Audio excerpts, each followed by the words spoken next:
Well, good evening, everyone. We'll get this going 7 o'clock, but not by that one minute. Welcome again, and on such a beautiful evening. Without further ado, I'd just like to thank Trevor for getting all this prepared and whatnot, and all the overtime hours that he put into it, and taking away on the weekends and everything else. So, go ahead, Trevor. Okay, thank you. Thank you, everybody, for attending. This is our second open house presentation and basically meeting for discussion. And the topic of today's meeting will be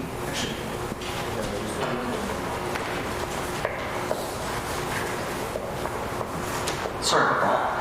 So the topic of today's meeting is going to be our 2025 preliminary budget as well as our utility budgets. So with this presentation, the agenda that we'll be following is expense budget assumptions. These are just the assumptions that basically actually provide umbrella coverage over all of the expenses that we'll be covering in our expense budgets. Then we'll be moving into our general operating expense budget components. We will then move into our utility operating budgets, which is for our Minitonas utility, as well as the Bowsman utility. And then we'll spend the rest of the evening, as far as this session, on questions and answers. For our expenses budget, we are assuming for the 2025 fiscal year an inflation rate of 2.0% as per the quote from the Bank of Canada on the website. And the utility rate changes, basically what we've done is surveyed the different primary utility providers that we have. And January 1st, 2024, Bell MTS has indicated there would be a $15 per month rate increase for our phones. Western Communications Group did an increase of 4.13%. January 11, 2025, Canada Post increased the cost of regular mail by 26%, 26 cents per letter. And 2025, natural hydro gas and electrical rates are held constant for 2025 because in 2024 there was a large rate increase, and with the new government now in power, basically in 2025 rates will be held constant. At the municipality level, we are going to be continually maintaining all program and service delivery levels at the standard and quality that they have in the prior years. So no program, no services will be withdrawn, and the quality of those services will be maintained at the current levels. So from a resident point of view, no reduction in services whatsoever, no change whatsoever. Also, January 1st, 2025, the assumption we have here is our public works and utilities employees did receive a market-based hourly rate increase, which is reflected in this budget. Mileage rates also per the day Canadian government is 72 cents per kilometer for Government of Canada rates. April 1st, 2025, we also have, we're anticipating the rates, fees, and fines bylaw passing. However, being that that is still a second reading bylaw and has not yet been passed, those rates and fees have not been incorporated into this budget. Also, for this year, there'll be no external borrowing. So we're doing a non-borrowing year this year, but in 2026, we do plan on borrowing because we have some major capital purchases. So for this year, no interest expense other than what's already on our current expenditures. For general government expenses, we are currently this year, relative to last year, we have a full complement of council members of 7. We also have council members actively engaging in more activities as far as conferences, conventions, engagement with communities and municipalities. So our legislative expenses, we have anticipated that they would be higher for this budget due to the fact that we have a full complement of council members and they're fully engaging versus the prior years. For example, in 2023, we had the office partially closed, and in 2024, we had some vacancies in those positions. Also, for general administration, we are currently at 2.5 FTE administrative staff, whereas the prior year we were at just 2. We are also looking to potentially hire 1 additional staff member at a 1 FTE increase. We're hoping to have that late spring, middle of summer, depending on applications. So if anybody knows an administrator too, or someone who's got government administrative experience, please encourage them to submit a resume because we are actively looking for that position, and it would be great to have another person joining our team. For 2025, we are also looking at $129,472 in administrative projects. This also includes the contractor that we have in Flin Flon, who's providing financing services, which has been an ongoing case for quite a while. So we're continuing that arrangement. In addition, $35,880 has been set aside for Starlink internet access at the Bowsman office as well as at the Minitonas office. Minitonas office internet is slow. Bowsman office internet is extremely slow, and basically we need to improve it. A lot of administrative functions we just can't do at the Bowsman office, so therefore you've got staff that can provide counter service, but providing and doing other administrative functions, they're limited by the bandwidth. Case in points, uploads and transfers of files that usually take 80 minutes, basically convert to hours will be done at the Bowsman office. In addition, we've got $53,000 set aside for VoIP legal assistance as well as potential litigation.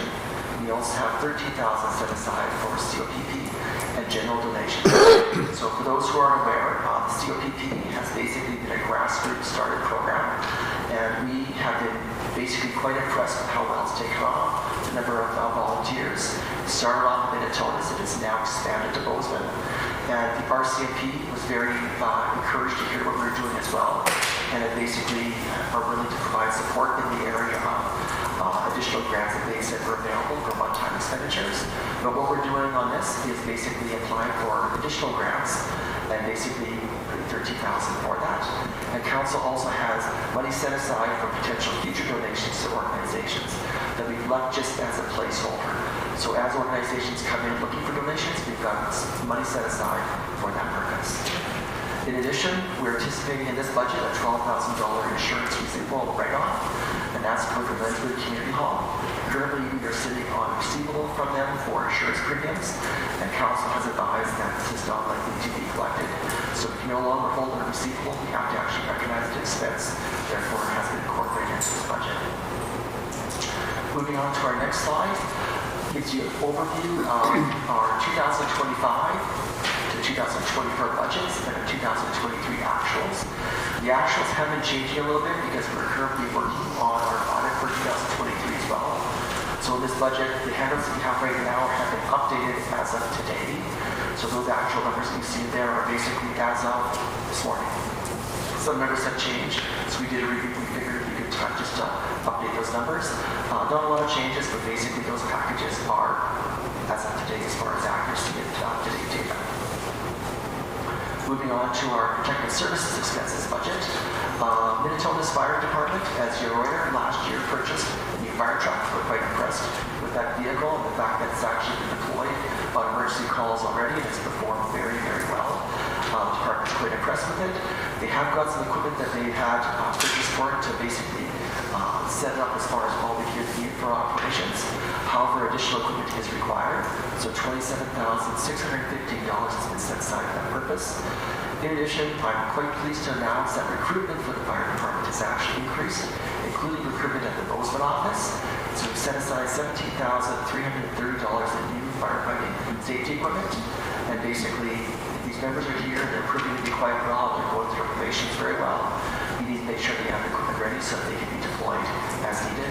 And actually, considering the fact where we were a couple of years ago in the fire department, this is actually quite a big improvement. So we want to make sure the momentum on this project or program continues moving forward. Moving to emergency organizations, $65,000 has been set aside for the RCMP General Investigation Section Unit. As you're aware, this was actually approved by Council, and we started working on the RCMP, started getting this program set up last year. We're anticipating July 1st, give or take a little bit for this. So what we've got here is what we typically expect to be $130,000 per year.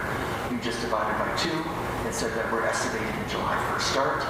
If it's around there, we'll be fine as far as the budget goes, but the $65,000 is the allocation for this.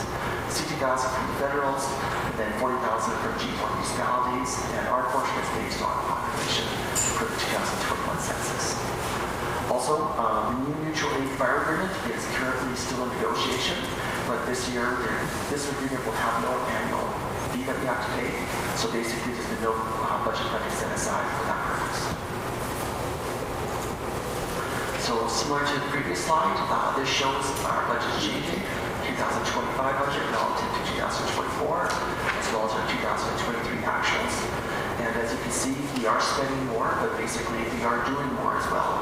So yes, there are increases, but the value is increased there as well, including our ability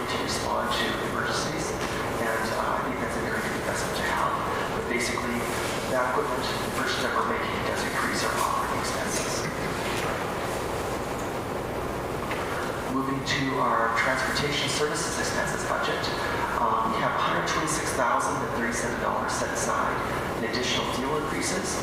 The main reason is this budget, relative to the last budget, we've now returned to our regular balmy -30 below winter weather. So vehicles take longer to warm up. Vehicles, we drive them hard, they take more fuel. It's taking more fuel to actually do the work. There's no smoke, there's more snow to be removed. And at this stage, we're just burning fuel far more than we were last year. In addition, the fuel tax holiday that we had in the second half of last year is now passed on December 31st. So we're now paying the regular tax rate for gas surcharges. So that's also been reflected in the actual budget. In addition, as I mentioned before, our Public Works Department has their employees that received a market-based hourly wage increase. So we've set aside here $84,567 to reflect that increase, as well as the impact that we have also on anticipated overtime. We also have a $75,000 water fleet vehicle repair allocation. So this is new relative to our prior budget. Last year we had an unexpected greater breakdown, which cost us between $50,000 and $85,000, and we had to basically scramble for budget funding to pay for that. So this year what we've done is we've said, based on our vehicles, for non-grader vehicles, $3,000 allocation.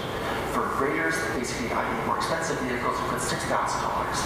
And when we add that across all of our vehicles, we have basically $75,000. So it's an allocated placeholder with the idea that if one of our vehicles breaks down and it's a major repair, not a repair that we're already planning on doing because we already have those in budget as well, but a major unexpected repair, we have $75,000 set aside for that purpose. Now, if we're fortunate enough not to have a vehicle breakdown, that will flow into our reserves, which is basically part of our still in progress, 2025 to 2028 strategic plan, where the objectives was to grow reserves. So if we're fortunate enough not to have a vehicle breakdown, that's a major one, those reserves will actually grow for what we've actually spent for repair. In addition, we have $39,000 set aside for shop repairs and tools. We have a lot of our public works employees that actually have their own personal tools because they're used to them, they know they work well, and they're used to working with them, which is great. But it means that they don't have those tools at home for their own personal purpose. And on a temporary basis, that's fine. But the point is if they're good tools, we should have those tools at the work environment as well so that they can use those, not where they're having to provide or subsidize operations with their own personal tools, as well as we're buying additional tools and doing some shop repairs. In addition, $29,200 on the prior open house meeting, we mentioned that the municipality was striving towards purchasing 3 new train buildings on leased DNR land. But those buildings are required work, and we set aside money for retrofitting those if those buildings are actually purchased. So $26,000 has already been set aside for street repair and graveling, as well as $24,000 for sidewalk remediation. This was also budgeted for last year in our budget, but we couldn't find contractors available to do the work. So we planned on doing it last year. We couldn't get it done because we don't have the equipment for it, but we don't have contractors available for it. So we just moved that to this year, and we're actually engaging contractors earlier on and following up on already started conversations. So the probability of having those contractors to do that work, we anticipate will be higher, and hopefully everything goes to plan, that work will actually be done this year. So relative to last year, this is basically, again, 2024 budget comparison, moving to our 2023 actuals. And you can see blue, orange, and gray. This is what we're looking at for the year-to-year-based comparison. For health, welfare, and planning expenses, we've set aside $25,392 for medical professional recruitment catch-up. Now this is because there was one year where basically the municipality did not contribute towards the actual recruitment of medical professionals, and that was because one, we had our office closure, and so for that 2023 year, there wasn't a payment made. All of the municipalities did contribute, so you have to catch up that payment. So being that it's going to be a bump in this year's budget to reflect that, because we're paying for the current year, as well as the 2023 year, there's an additional $25,392 reflected because of the fact that that's a one-time additional operating expense. In addition, we've set aside $5,000 for gravesite landscaping. Due to settling, landscaping needs to be improved on. That's going to take time, labor time, as well as soil.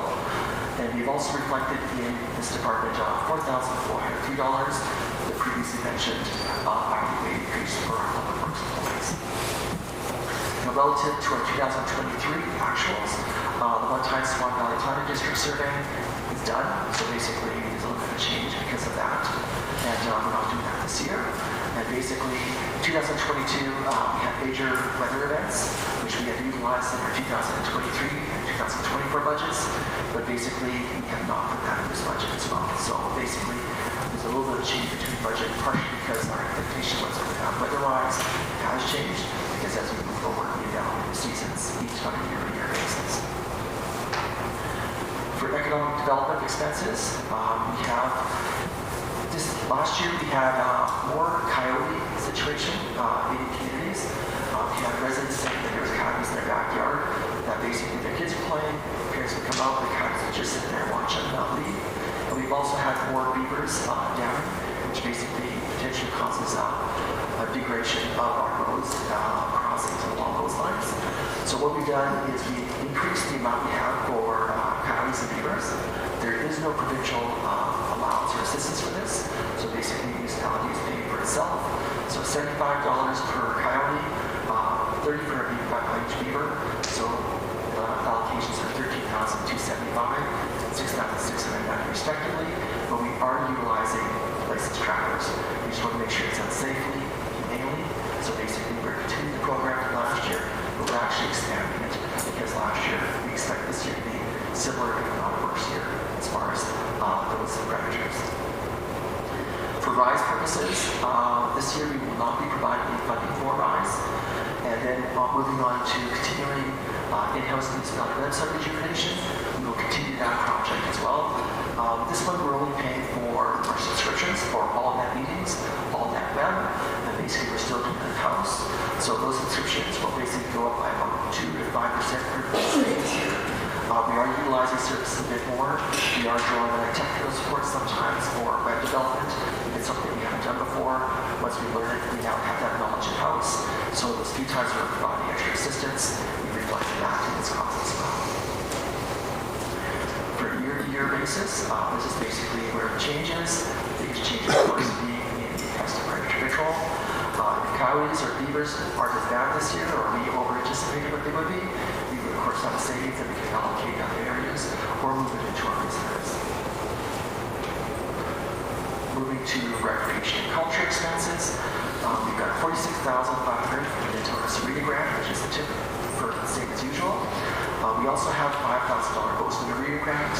The new item here is basically $3,500 for what the arena has said that they, jump back up a bit. The grassroots of the Bowsman Arena has actually taken off quite well. They've got a large number of volunteers, and that program, that facility was originally underutilized or very low utilized, and that situation has changed significantly. So to help them, in addition to our $5,000 a year grant, we're doing an additional $3,500 grant to help them with their major repairs, major equipment replacements. And basically, we want to make sure that program takes off and does well. So an additional $3,500 is going there just to help them set up and have their first winter season with all their volunteers be as successful as possible. In addition, we've set aside $10,000 for the Minitonas Library building. And what that basically is going to involve is the crown white paint on the library Minitonas. If anybody's noticed during the not so much the daytime, it is badly cracked and badly painted, fading and peeling. So what we're going to be doing is basically removing that paint, putting on a new coat of paint. So that cost basically includes cost of paint, cost of supplies, public works employees will be doing the work. In addition, we will be taking the door of the suite upstairs and changing it from a wood door, because they had a break-in, and basically moving it to a steel door, just to make sure it's more secure. In addition, we'll be doing about $1,000 of small park upgrades and repairs to be determined as we go, but basically set aside $1,000 for that purpose. And the Minitonas Town Hall operating expenses have been reduced slightly just because the utilization has declined, but most of that is basically cleaning supplies and along those lines, so just a small decline. So year over year, basically this is the comparison, again, 25-24 budgets to the 2023 actuals. biggest increase being the actual skating rinks and arenas. Moving to the Minitonas utility expenses. This year we set aside $10,000 for water repairs. We're not sure what those repairs are going to be, but basically we set it aside just in case, so we're not having a budget pressure. The idea is that we want this year to be a year whereby we break even our budget. The challenge with the utility for Minitonas, as well as Bowsman, is we've operated several years of deficits. So the $10,000 is basically there to help us ensure that basically we'll have a surplus or at least break even. In addition, we have $3,800 per water technician certification renewal. And then we also have an additional 2% on top of what we already anticipate a regular 2% inflation rate, just for treatment supplies, equipment replacement. These equipment and tools basically rising a little bit faster than the inflation rate, which is why we talked about those by a little bit more. Also, we have the previously mentioned market-based wage rate increase, and then we have the $250,000 as well as the $10,000 transfers to capital, which we talked about in detail during our last open house presentation meeting that we had on Tuesday. So year over year, basically the bar graph indicates how we're trending 25 to 24 budget, as well as our 2023 actuals. And as you can see, in the treatment plant, costs have increased at that efficiency, and overall, costs have actually in some areas gone down, but they have gone up in other areas as well. Moving to the Bowsman utility expenses, similar to the Minitonas, we have a $10,000 water repair contingency set aside. This year, we actually have a lower Bowsman utility expense for training and licensing, mainly because last year we focused on getting a new technician, fully certified, fully trained, which was quite extensive. Well, this year we actually have them already certified. So all we're doing this year is we're renewing his licensing. So rather than paying a large $10,000 plus amount, it's down to $3,800. Again, 2% inflation increase on top of the regular 2% for purification, treatment, transmission, distribution expenses, and then of course the market-based wage increase. This year we also have $115,000 set aside for primary water line replacement, which we talked about during the Tuesday meeting for our capital budget. But we also have $66,533 set aside to complete our new study, which is basically the expanded project that we're doing to the feasibility of decommissioning and replacement rather than just existing repair. So year over year, this basically indicates the Bowsman utility expenses 2024 to 2023 budget comparison, and basically our 2022 actuals. Are there any questions?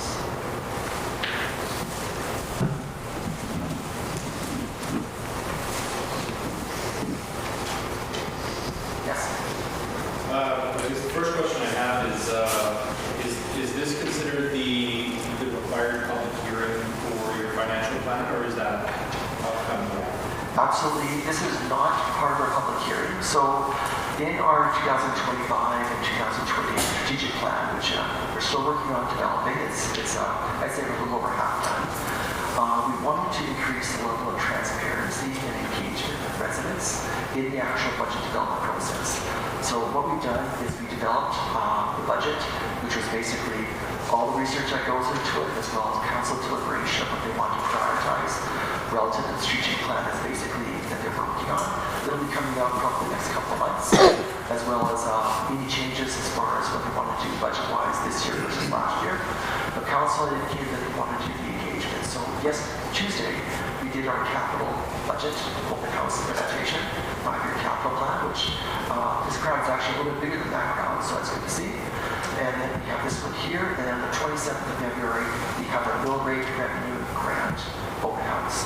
So these open houses are to give people a chance to ask questions, which they can't typically do during the budget development process, provide feedback and input, make suggestions for additional spending, or along those lines. We will still be having a public hearing, though, as is required by the Municipal Act.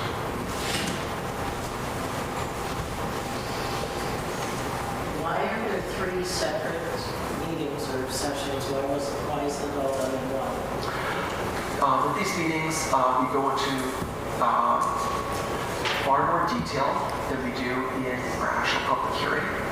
And the last meeting took 2 hours and 3 minutes. And right now, this meeting, we're at 26 minutes. The next meeting is going to probably be an hour and a half. That's afraid some people would start falling asleep if we actually did a follow-up meeting. So we're spreading it around to keep the topic fresh, give a chance for people to actually focus on different areas, provide more reference materials.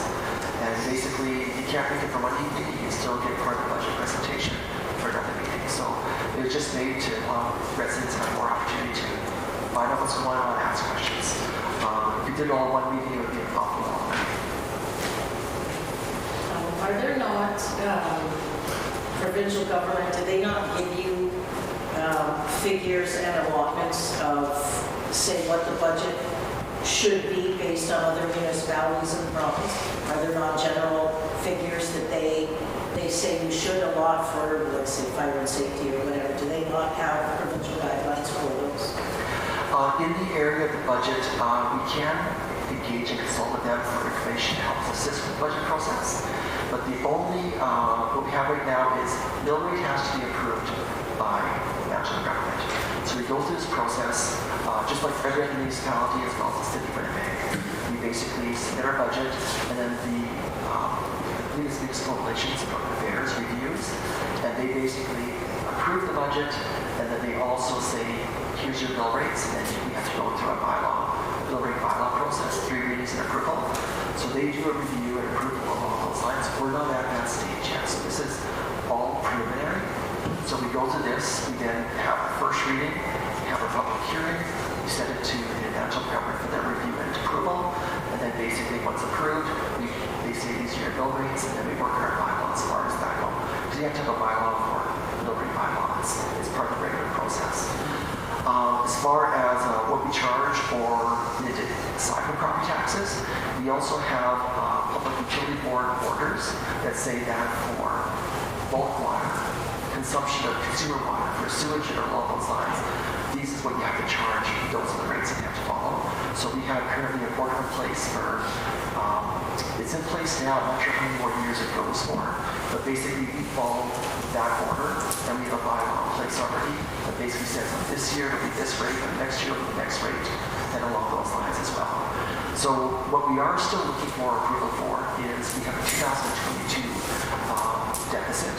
So basically we've got an application with the government basically requesting their approval for us to recover that 2022 deficit in this budget. So what we're trying to do is basically, rather than having where we deplete our reserves down to very little nothing, we want to actually cover that deficit this year. So we have a letter as well as a resolution of council, because it was approved in December of last year, basically saying this is what we want to do, please approve. So we are looking to the government for that approval. In addition, we are applying for rate riders with our Minitonas-Bowsman utility because of the fact that we've had 15 deficits in the last 16, 17 years, that give or take 1 or 2. So basically, we're looking for a rate rider to get caught up. And a lot of that was due most recently due to the fact that our water meters weren't working. But basically, we're going to correct that situation in July of last year. So basically, with those water meters now working, with the exception that we had the month of September, they did not work that month, but we're basically up to consistent operating with our actual water meters. We are doing an application for a rate rider to basically bring us back up to cover this year, make sure we have enough to cover and have a rate unit, and then basically be on a positive small surplus to zero balance for our utilities. So those are the approvals that we're currently working on. Water meters that weren't functioning. Was there, I mean, should there not be an upgrade after X many amount of years? Is it run into that again? They probably should be replaced after a while. I don't think we're there yet for those water meters. Some of the challenges we're having though, it's a variety of challenges. So on the water meters, the frequencies, long story short is I don't think all the water meters were properly installed. So you're driving down the road, reading meter readings, and you get a frequency from a meter that has a household of 4, and then you go 2 blocks down, you get the same frequency from a different meter, but it's not the same frequency for a house of 1. So basically you've got an individual who's, why is my meter reading so high? Well, it's because basically it's on the wrong frequency. So we're basically manually going and checking all these to correct for those. So basically, it's not a meter error, it's just they weren't actually set up properly. Also, we've got about 40 to 47 properties that don't have meters that we can actually read. Sorry? At all? They simply were not replaced with the new meters. So basically this year, we are in this budget going to be basically getting those meters replaced. Some of the work we can do ourselves, some of them need a plumber to assist. They're not a really large project, it'd be easy to install, but basically about 47 of them were not installed. So we're basically doing manual readings, which increases our labor cost. So we're thinking of getting some savings as well as that. In addition, some of the meters don't work, they broke.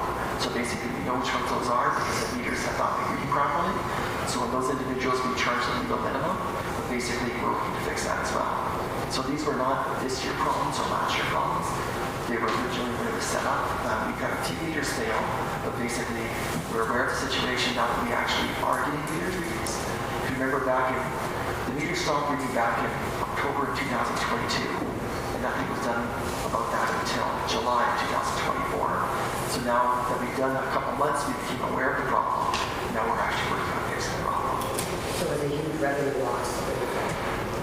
Yes, exactly. And that's where our utilities were having trouble because you've got it where you're a large consumer of water and you're paying $23, $24. Yeah. Also, our water rates are actually low, but we can't raise our rates without getting public utility board approval. Right. So basically what we're going to be doing is also applying and engaging with the public utility board to get our rates increased because the biggest concern we have right now is our primary pipe infrastructure is degrading. It's getting old. So at this stage, a public utility for water should be set aside money in reserves because eventually that infrastructure is going to start to need to be rejuvenated, which has a capital cost. So we shouldn't be scrambling to find money for it. So we're not like Bowsman and having all these water main breaks. You've got, I mean, the infrastructure's all the same age, right?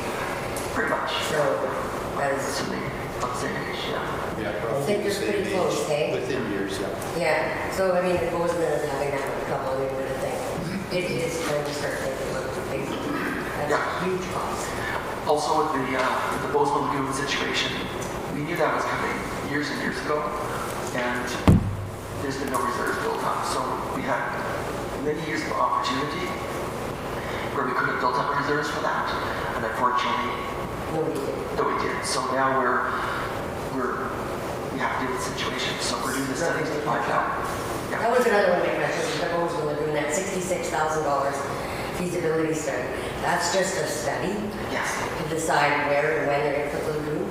So we had, with the Bowsman Lagoon, we had a situation where our first study, because we noticed that there was effluent leaching to the soil, and during high rain events, that effluent was flowing to the river.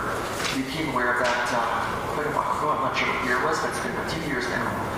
So the first study was basically we had to address this issue. But during that process, it was also realized that the south side of the lagoon, barrier wall, I'm not sure what they're called, but basically the rim was basically settling down because of the fact that the river was so close. Also soil, sandy soil, along those lines. It wasn't there. Just deteriorating. Yeah, it's settling basically.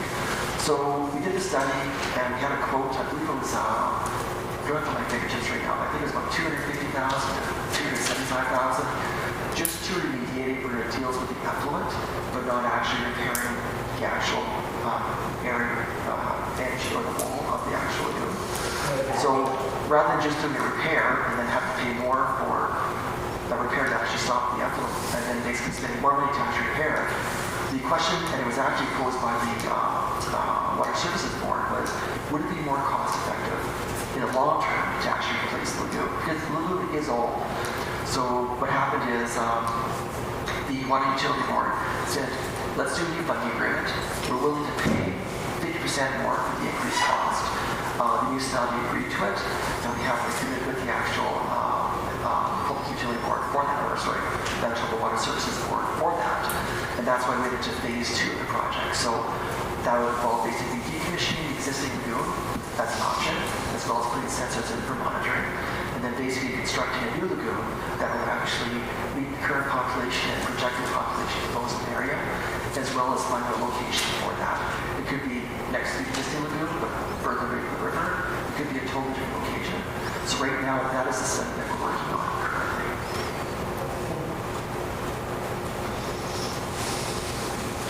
You were talking about something earlier, and you referred to Flin-Flon for some sort of administrative service contracts. Oh. Why are we going to Flin-Flon, and what are those about? So back when we had our office closure, when we had all of our staff resign, basically we had to hire new staff. So one individual we hired was basically, well, back up. We tried to recruit locally, and the local market in the Swan Valley, there's qualified people here for finance and accounting, but they all have jobs. So basically finding people who are available that would want to take a position for finance and accounting was a challenge.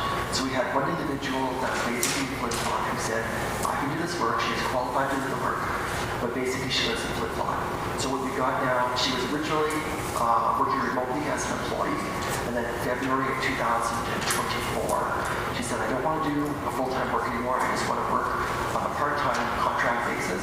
So respecting that decision that she made, we kept her on as a contractor.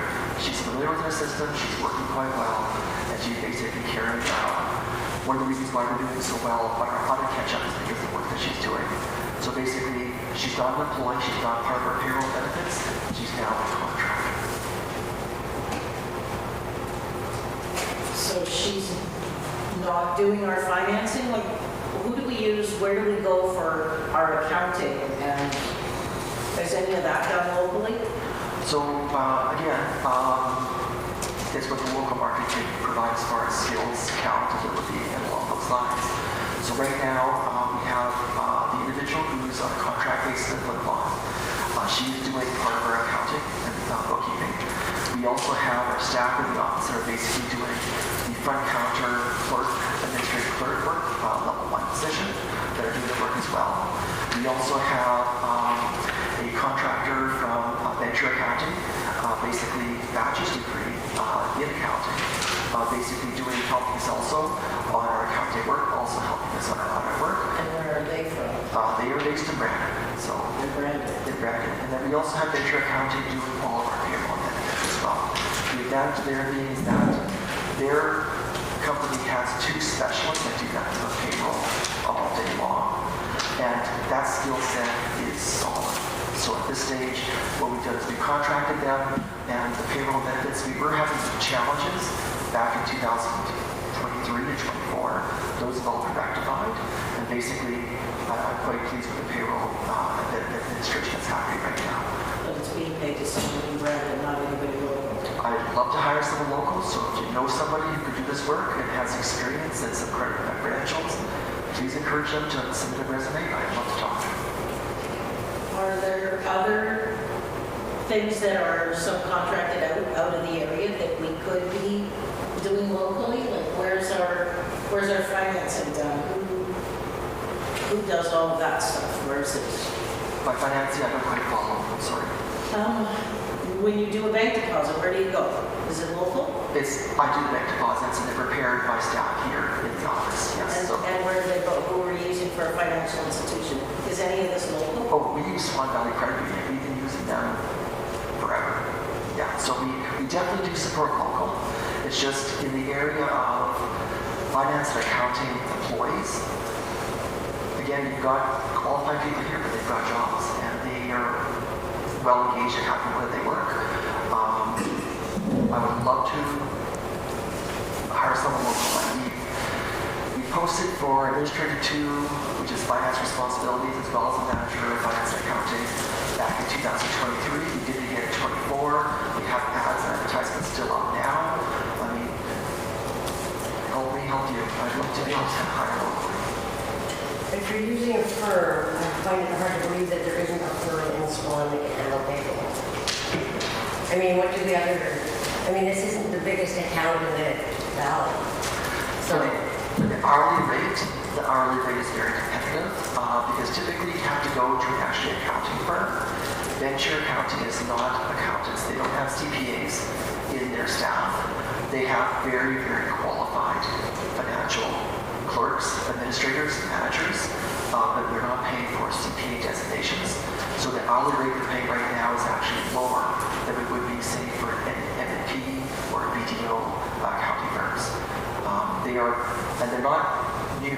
They've been in Brandon doing this kind of work for multiple clients for decades. Well, I've done payroll, it's not rocket science. But you did payroll for 10 years. It's not, Okay, would you like to work part-time or? no, because I have a job. And I don't want to be rude, but this office has a reputation, and it seems like a lot of people don't want to be here anymore. Like a lot of locals don't want to work here. There's too much turnover. I'm like, well, why is that? Is somebody not backing you? Or are you not being treated fairly? Is there internal strife? Is it unfairness? There's got to be a reason we have that turnover. Just spitballing here, as somebody who's been watching this for... It's true though, right?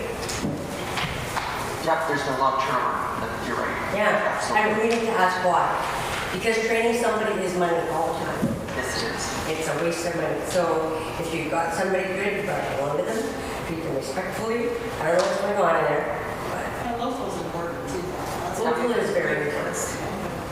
Well, right now, before we were operating with an admin 2 clerk, which basically was living outside the municipality, we now have 2 local people here right now. And actually, one of them, our municipal clerk, used to be a Manitoba government health manager. She's actually working here, and she's working brilliantly. I'm very pleased to have her, and she works great with the office, and the working relationship is very Well, good. let's keep her happy and treat her respectfully. That she's doing a Absolutely. good job. Let's do that. Yeah, and then we also have another local individual as well. So basically, has her own business or had her own business. She takes a little bit aside still on the weekends. But the point is, she's local as well. So we are hiring local where we can. But actually, our hiring local has improved relative to prior years. Because it's troublesome. I mean, as great readers, especially when the office was closed, we go there and be nobody there. So, and then all of a sudden there's 4 girls and nobody there. So, we've got to ask why. Okay? And I don't think that transparency was there about that one. So, Never did it. so can I ask one more time why these numbers are changed from the paper I got earlier this afternoon to the ones that I got when I came in the door? There's significant changes in them. You said it was due to the 2023 numbers weren't included in here, but I mean, this is total and actual from the previous year. That wasn't 2023. Yeah, It was it's actually- 2024. It was 2024. So when HMC uploaded, that's one of the contracts that we had. It was basically, it's their model that we use for this budget purpose. We're basically developing our own new budget development model for the 2026 budget process. They did not upload actual data into their sheet. What we have there is basically 2023 actual data rather than 2024 actual data. We caught the error, but that is a very lengthy document, so it took a lot of time getting the 2024 data in. In fact, that effort to get that data in started at 4 o'clock this morning. So the one that I picked up earlier at the office is 2023. The one that was here at the door is the actual 2024 actual data. The budget data has not changed. The actual data for 2024 year has changed because it's actually 2023 data. So the budget data has not changed.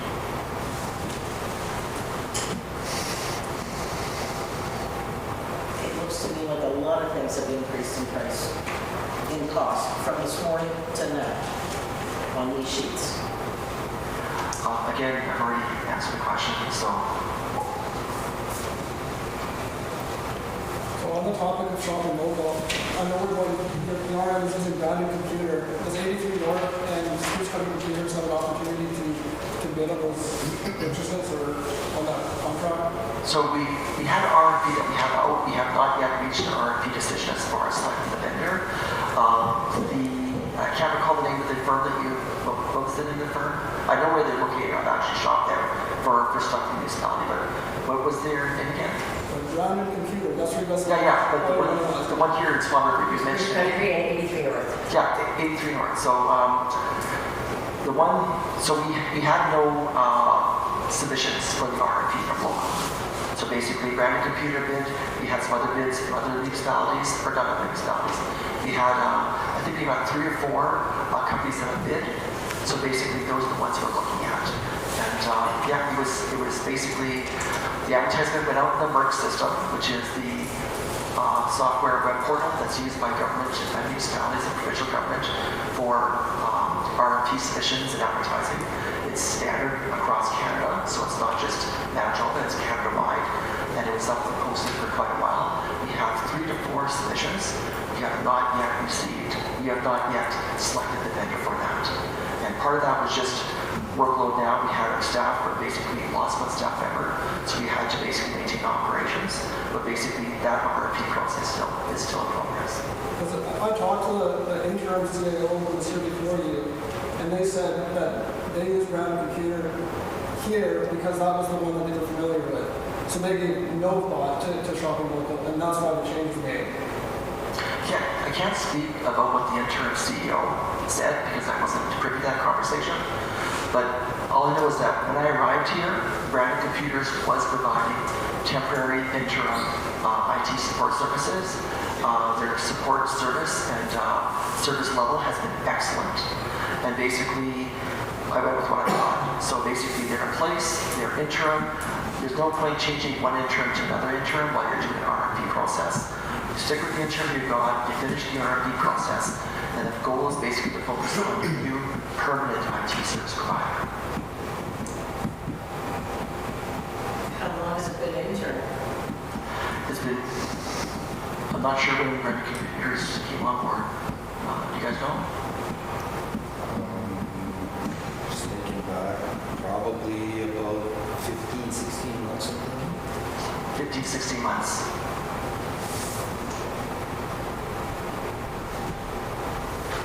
Yes. Just noticing the numbers for the nuisance grounds, and I apologize if you did comment on this already. It's significantly less this year than it was last year. Like a good $25,000 less than it cost last year. Can you comment on why that is? Part of that is because of the fact that the nuisance gown payroll and benefits have actually been allocated in our public works area. So basically, in prior years, we had salaries of those employees basically assigned to the nuisance grounds. But what we're finding is that some of those employees are doing other services, not just nuisance ground services. Also for accounting and budget and reporting purposes, that has been moved to the public works budget. So you'll see public works payroll benefits has increased. That's one of the reasons why. And the nuisance ground in turn has gone down. So it's really just a line shuffle a little bit. Yeah, reallocation of expenses, yes. Yeah.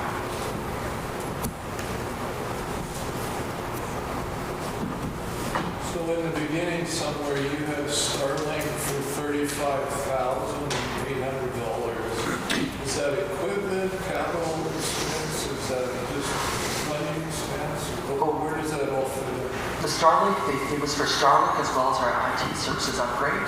So it's both.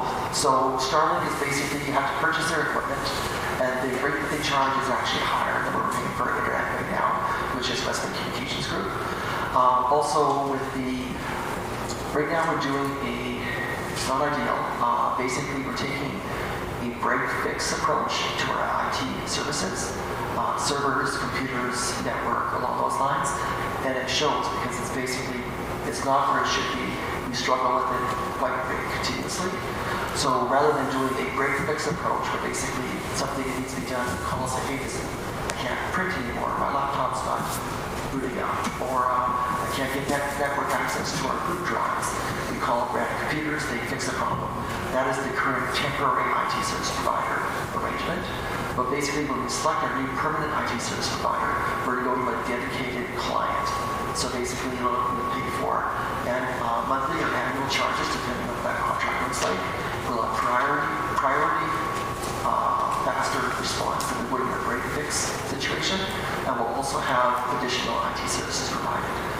Backup recovery, virus protection, 24-hour monitoring, along with similar, those are the kind of things we're looking at. Also, our subscriptions for software applications, we'll probably get some savings because they buy on their group purchase plans rather than our individual purchase plans. So are you seeing that Westman's not providing a good service?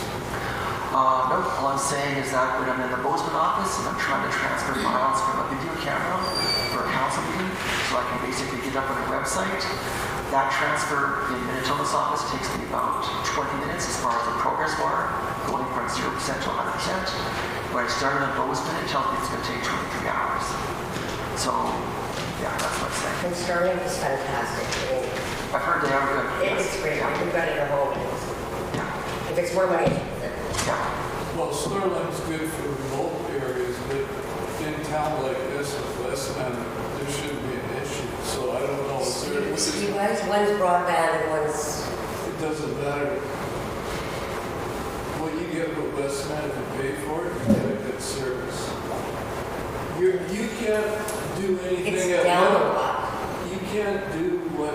Like every time the debit machines are down, it's Westland, right? Can we, I would rather stick with what I'm asking because those questions don't relate to my question in the fact. So you're using Westman, Yes. not MTS. We're currently using Westman Communications Group for our internet, and we use Bell for our phones. Okay. So you haven't considered putting them to combine them together. And at Westman, at what rate do you pay? Like what's your system? Because Westman just upgraded their system here in town. They have upgraded, and actually we've did 2 calls to Westman Communications Group regarding internet speeds already. Technicians were already at the Bowsman office last year as well as the Minitonas office. We did see a small improvement. We did see a small improvement at the Bowsman office, but it's not enough. So like I said, we take video recordings of our council meetings. That recording could be an hour to 2-hour duration depending on how much council covers and how long those sessions are. I can go to Minitonas the next day. I can take that camera, load it onto my laptop so I can start basically getting prepared for uploading to YouTube. That takes about 20 minutes. I go to the Bowsman office and when it starts it says estimated time 23 hours. So that's the difference. So I'm not saying Westman Communications Group is bad. I'm just saying the internet service in that community at that office is poor, and we've already asked to look at it, and it has not improved. So they've done nothing to improve it. They've looked at it, they've been there, but basically the speed it's not what we need to operate an office.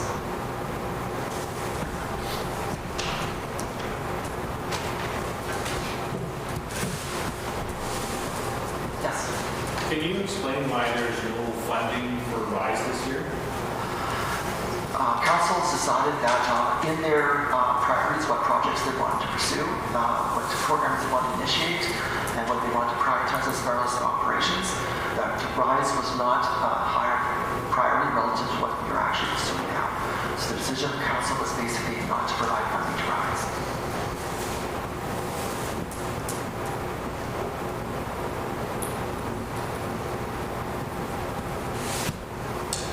So on the nutrient building, from the previous day, we had 50,000 as a planned purchase, and here you have 30,000, 29,200 for retrofit. What is that entailing for retrofit? What's the expenses?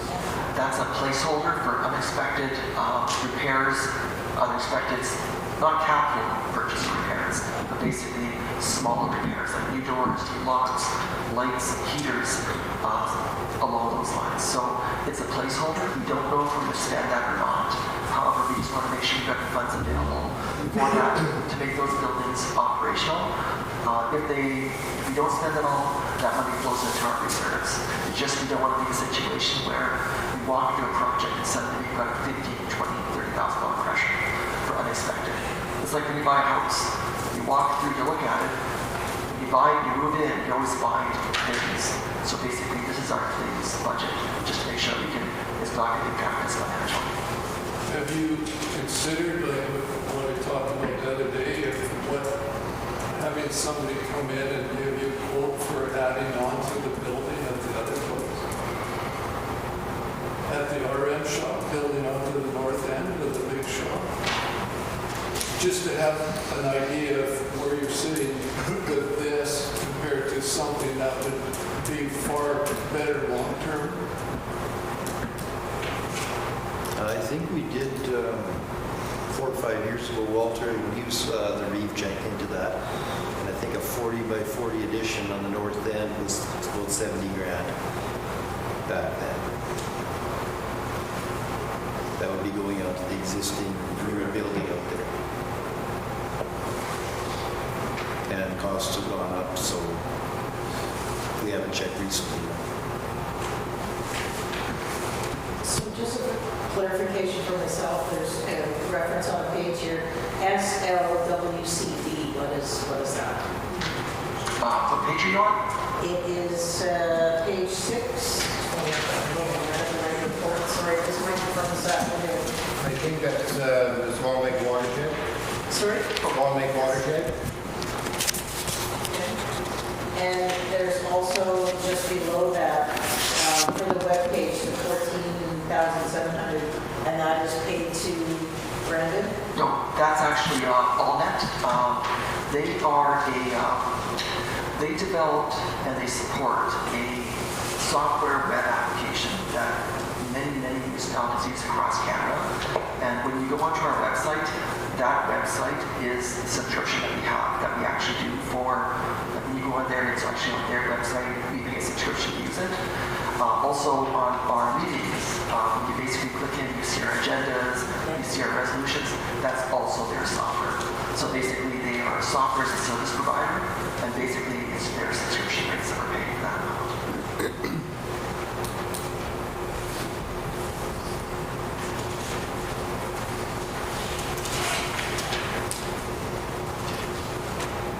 Road maintenance of 500,000 plus. What's that include? Actually, that one I'm going to pass the council because I'm the account number guy, so feel free, council. Yeah, this year we're planning on doing another 30,000 gravel crush. So is that equipment in there, or is that just? That would be gravel, that's the cost of the gravel. That would be the cost of whoever we get to do the crushing and whoever we get to do the hauling. That would be all your culvert pipes. Does that include the cost of grading? Cost of grading? No. No, so fuel would be, we've already got that in the budget line items, fuel for operating vehicles, maintenance, vehicle supplies and fuels. So that does not include those items. It's just most of the material transfer, crushing, hauling into the point we can use it. So it costs us roughly $500,000 a year for gravel and culverts. Like your hauling is a big part of your gravel list. Like that's huge. And we have gone up from 20,000 yards to 30,000 yards as well. So we're finding 20,000 yards on our roads, and they kind of got behind. They were getting pretty poor in a lot of spots. So we've upped that. So yeah, that's the big ticket items: gravel, hauling, crushing, culverts. We spend 70,000, 80,000 on pipes every year, just to give everybody an idea what we spend on installing. People need extensions, the equipment's getting bigger, pipes are getting older. Sometimes we need bigger ones where there are smaller ones. So that's in that big line item. That's the big ticket item, as I always say. We're not disputing that it was asking. No, I'm not trying to break it down so we can understand it better, because you see 500,000, that is a big number, so. But when you break it out, it's still big, but it kind of gives you an idea as to what's going where. Excuse my question. Okay. And another point to make too far as gravel is, gone are the days of finding gravel where there's hardly any overburden. Take into account 2 years ago when we were doing that crush, we pretty well had to take the top of that mountain off. Like there was something like 30 feet or more of material to take off before you could hit that gravel seam. It was running straight, and the overburden was going this way. But it was great gravel, and there was not that there for us. Maybe you should mine it. Hey? Maybe you should mine it. That's what we're running into. So we're trying to find more gravel, like doing more exploring and whatnot, but it's getting to be a scarce commodity. It's, we're going to find ourselves way down the road or whatever. We're going to have to transport it miles and miles, so that's going to be an extra expense. How often do you gravel with calcium patches? Like after they've been calcium?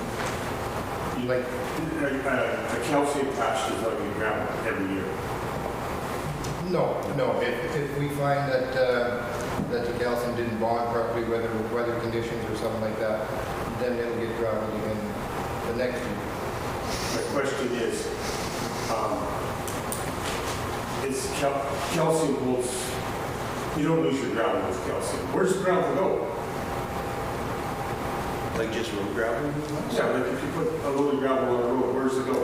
Well, in summer when it's dry, lots of the fines just blow away when it's traffic's going over. Use your fines, stones, Fines go. flying stones, snow Yeah. plowing. Then the stones get exposed, then they go, and then more fines are exposed, and they go. Right. You can tell everywhere you drive because you can see the color dust line. Exactly. But what about calcium? The gravel doesn't disappear, right? My question is, I'm not saying that calcium's cheap, but neither's gravel. So if we gravel or calcium more road, would we save our road? Do we know? Well, we certainly couldn't do very big areas. Because I think, and Trevor might know the numbers, I think our calcium bill from Fort Industries is like 60 to 70 grand for the bit we do in the rural as well as some areas around the towns. So mile-wise, I couldn't tell you what that is, but it's not very many miles. Yeah, I don't know. And it does work, like it does bond a road, I'm not disputing that, but we certainly are probably far better off just maintaining the gravel and not letting it get, ahead of us always to muddy roads. Like, we put 120 yards to a mile on, like a pretty good layer of gravel. But you're gonna lose it every year because you've got snow plowing, you've got traffic, like, there's just no way around it. I'm not disputing that, but No, and I'm not disputing your calcium, but it wouldn't be economical. I don't know. I don't know these numbers. Yeah, I'm just asking. yeah, What no. about watering the road before you gravel it? And patching it? Depending on the gravel itself, sometimes when it's put up wet and you put it on, lay it on the road or whatever, and if you happen to get the rain before it gets back and dry, then everybody's complaining, what's going on here?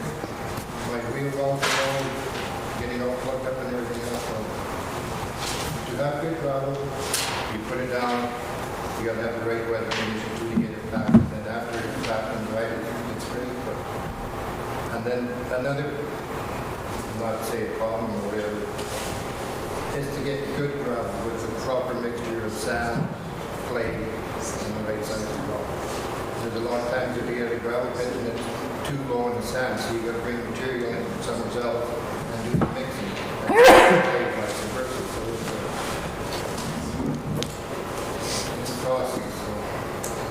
If we could grade ideally just after rain and had mountain packers on every grader, that certainly would help. But to get over all the miles of road when the conditions are ideal. I'm just asking, but Yeah. I do know that when you grade dry material across a road, you've got dust and stones, and like I told Mike Mack, I says, you knock the first 7 stones out of the potholes when you go to your meeting, and I knock the next 7 stones going the other way. And I said, it's done. I suggested a couple years ago, maybe we could do some test plots, like how much long, and do we need to grade every mile of the road? Oh, well, our road hasn't been graded. I looked at it and I said, what's it need to be graded for? Well, it's time that it gets graded. I'm for spot grading. If you got a spot that's hard and staying good, don't grade it. Lift up and go over it. And I'm for putting moisture down. You got a good water truck and water, gravel tax. Dry stuff does it. No, that's true. And it gets blown away. Anyways, good enough. Okay. Getting Just back want to to sow some seeds, that's all. your question about putting calcium on the road, we did do, what is it, 5, 6 years ago, whatever, that stretch road from the hydro station coming into town, whatever. Yeah. I can't remember the product that was used on there. Rhino juice or whatever. I don't know the name, but it was Ryan or something. Yeah, so that was kind of That's asked how how that they throw it as a test or whatever. But before you can use that material, you have to have special gravel put on there, which we did. I don't know how many yards we had hauled on there, and then we put this material on. So I think it did work well for the first year or two, then after that, It did, and then we actually calciumed that full mile to calcium several years later once the Rhino product broke down. And the calcium worked far better than the Rhino juice actually. But also heard it was great to dry. Well, the Rhino juice, yeah, I know what it was. Yeah. That sounds good. The Alaska Highway is, no, never moved back a year. But at one time it was all gravel and it was all calcium. But it was water truck wet and they knew how much water, you know what I mean? They knew what you were doing. But then it was never drained dry. And you can grade calcium wet and safe. Yeah. Grade it dry and safe.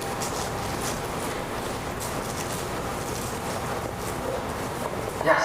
I just wonder if you can clarify, you've got garbage collection, nuisance grounds, and there's another for other recycling that is significant, so how do you mean that? What is other recycling? So other recycling is the blue bin program that we have.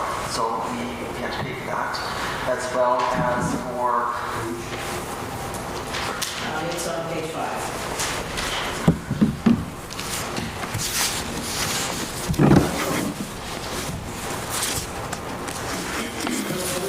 That OSS, where's that company from? that company, I believe, is Yorkton. So they haul it from here back to Yorkton, hauler recycling? Yeah, it was out of the valley. And so that's a significant portion of that amount then is paid to them? That would include the regions at the dumpster trailer. Sorry, I don't mean to butt in. Oh, wow. The recycling as well as the blue bins at both locations. yeah, exactly, Yeah. exactly. So it's large bins as well as residential bins, yes. Pardon me? I thought it was against the law to haul recycling across the provincial boundary. Like if you took a bag of pop cans in the back of your truck, that's against the law. If you were right, it is.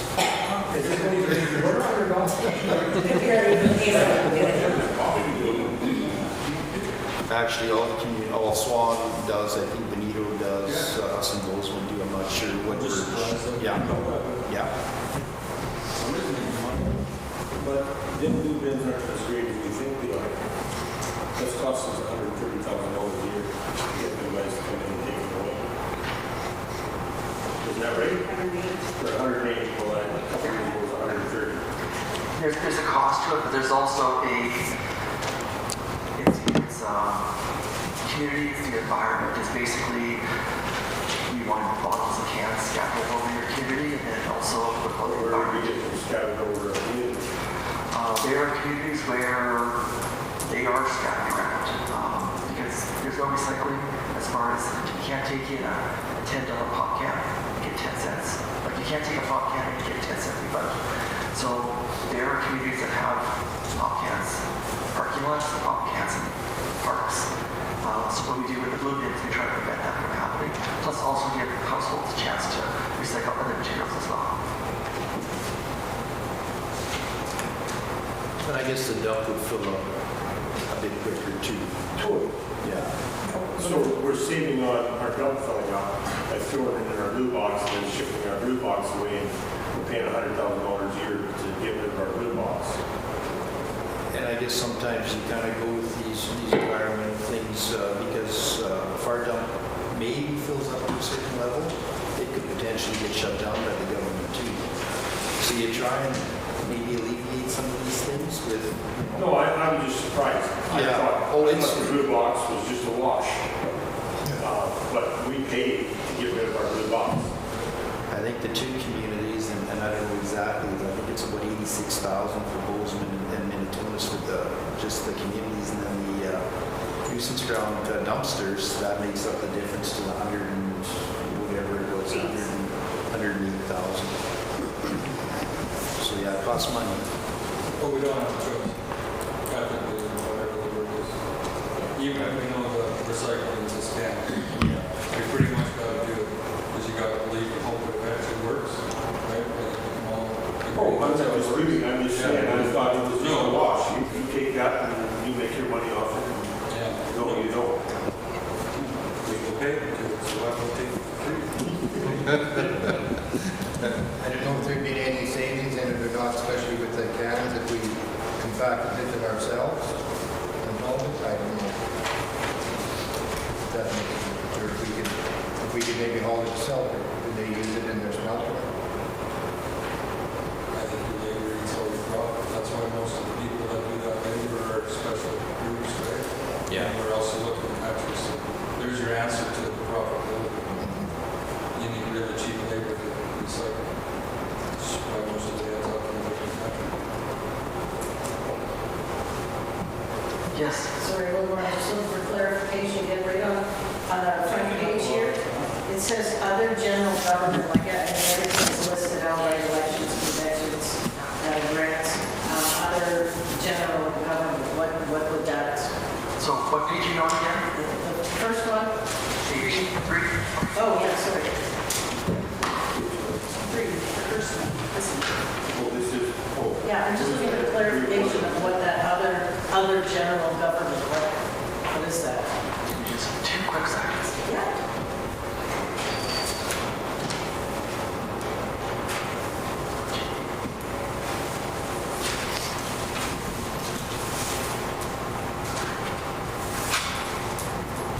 Try to find it on the form. Is it halfway down or towards the top? Second paragraph. Second one, that's elections, conventions. Okay. That's all Oh, your there it is, categories yeah. below it there. So basically, other general government, yeah, it's what's, there's a list there, the elections, conventions, yeah, No, but underneath all of that, like 5 lines down, Yeah. there is other general government. Yes. I'm just looking for clarification on what that is, if they're all listed above that. pretty much a kind of ad hoc other small items. Like they're not a big ticket item, but basically just items that basically add up. So we could add more lines to the list, but basically that's the approach as far as why that category is there. We could go to the trial balance and dig for it, but it's, do you guys want to wait when we do this, or we can do now, or what would you like? Well, you gotta know anything that's basically a miscellaneous column is gonna ask for some kind of explanation. And it's the biggest one in the column. Yeah. The biggest number in the column is miscellaneous. You kind of ask for somebody to say, what? Right. If I did my account that way, I'd say, well, You're asking this here, 42,000, you want to break that down? why you don't have the rest of the ones in the column?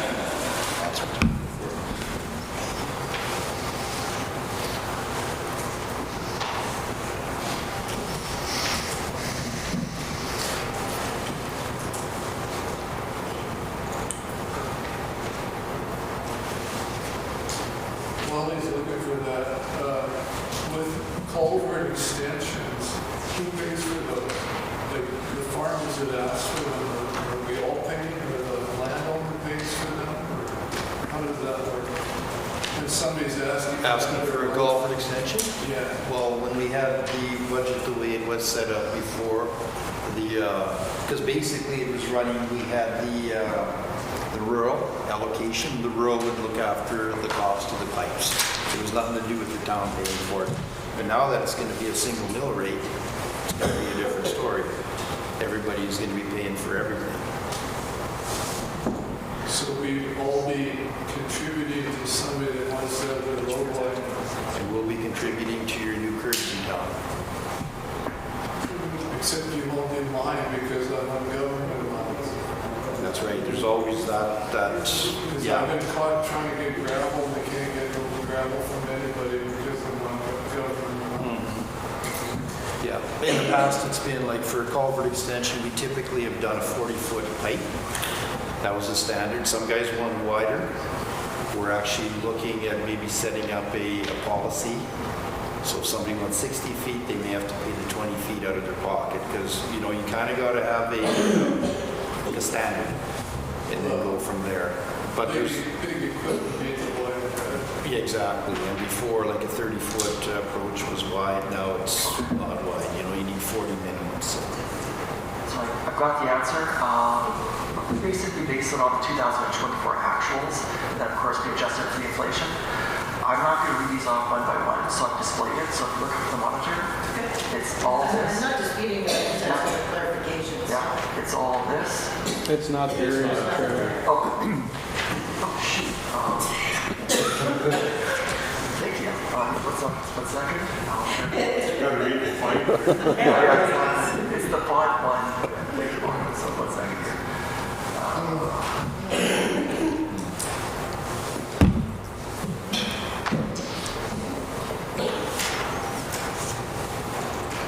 So,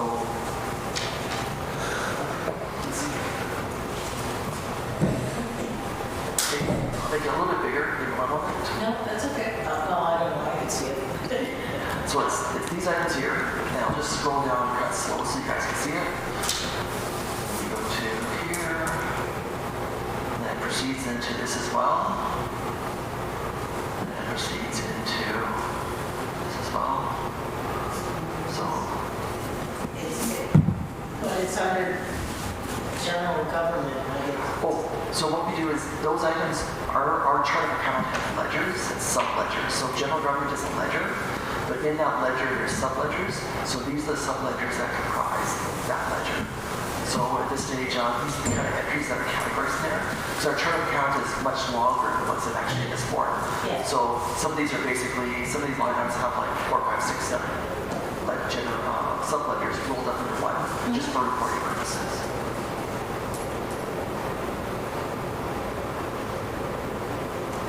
So does that answer your question? Not really, no. Can you just start at the top first? Oh, sure. Maybe we can maybe just see. So it starts there. So that, this on the screen is part of other general government, that 42,000, is that right? Okay. What we did is we took our this is for 2024, so we took our actuals and we basically said we can continue on as is with some adjustments. Basically continue on as we are right now.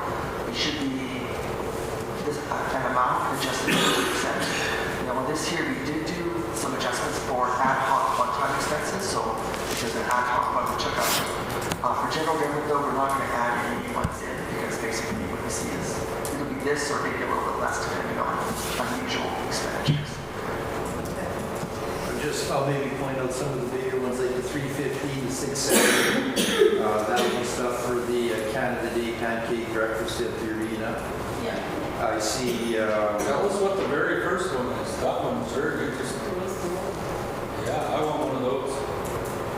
Amsterdam, Canada, 250, rose gold accent. I have to dig into the invoice to know what that is, but it's probably, from reading it, it looks like we have pendants. But what kind of pendant, I'm not sure.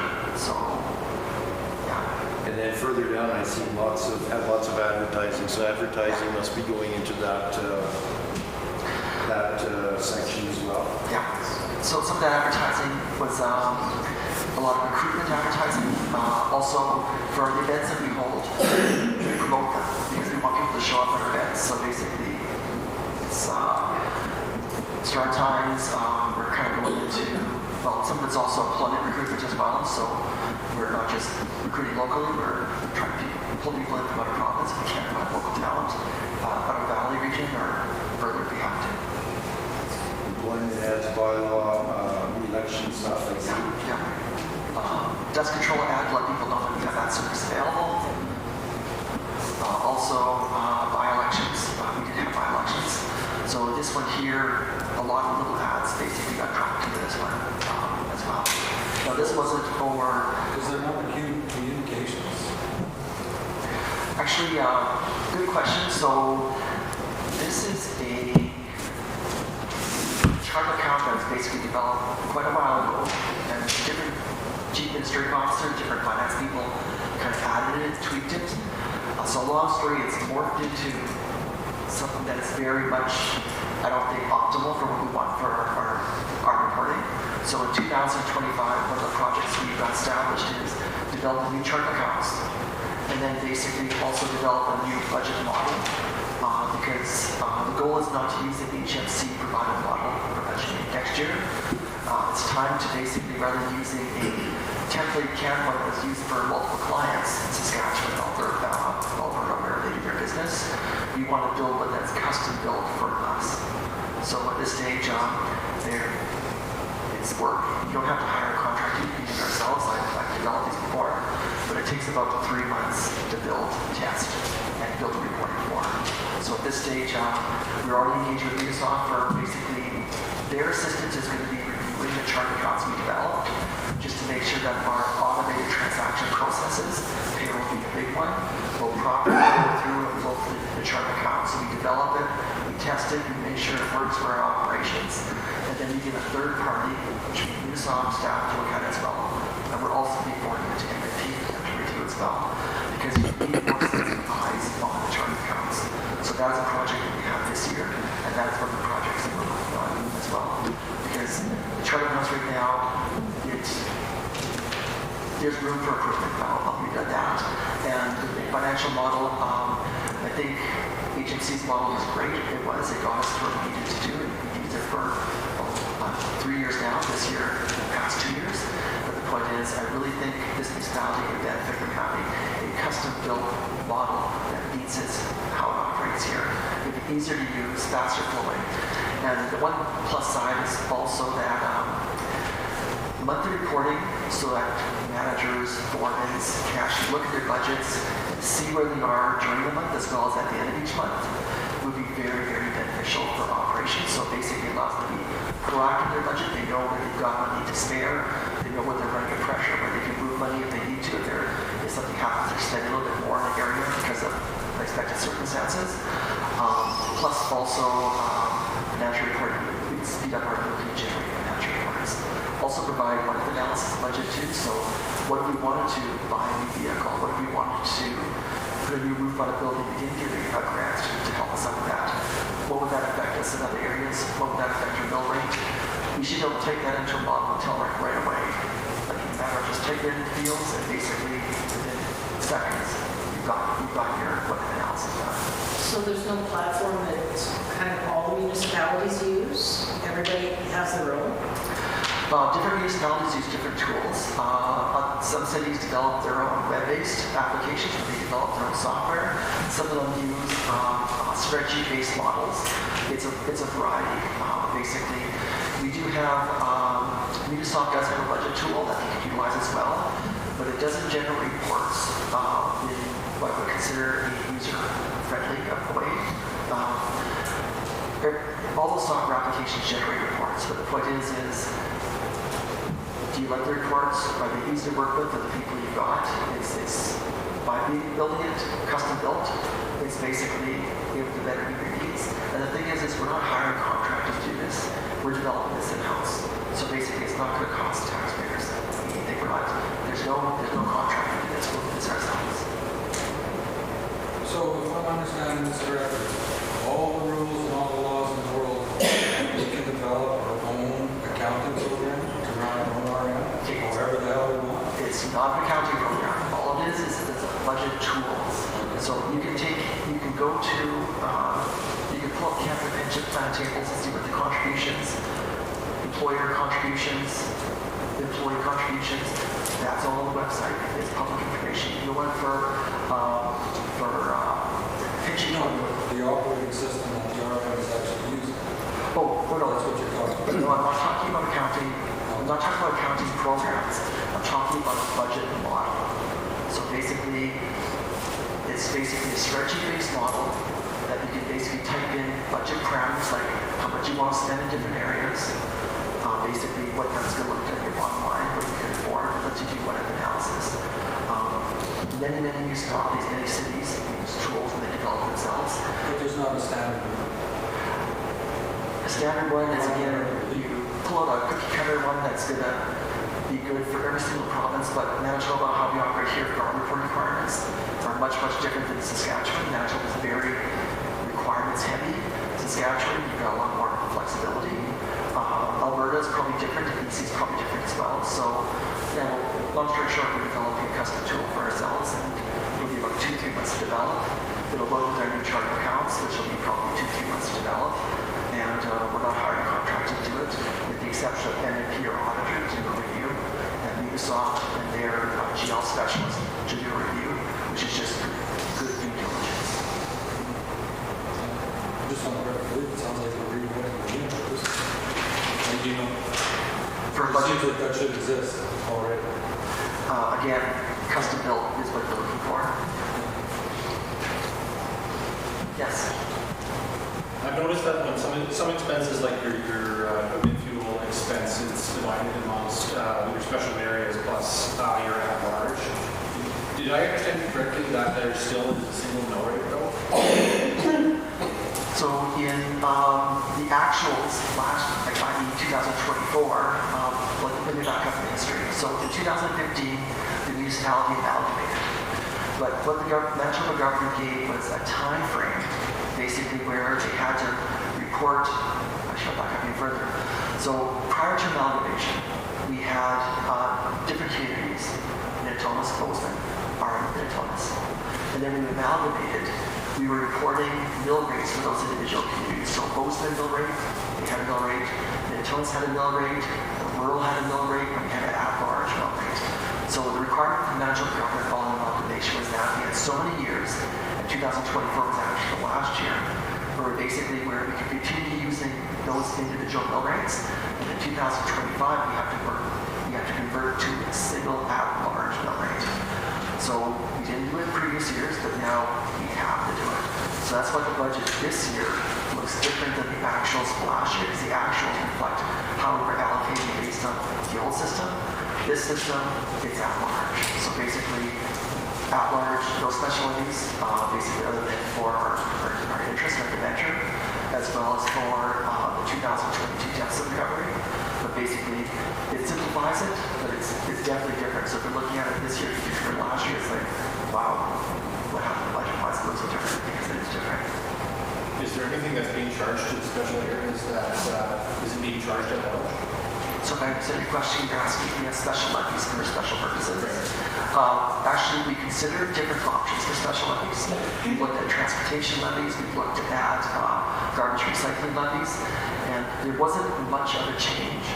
And basically, the decision from council was basically that they wanted to go with the at-large, single at-large rate, rather than a special levy for this or a special levy for that.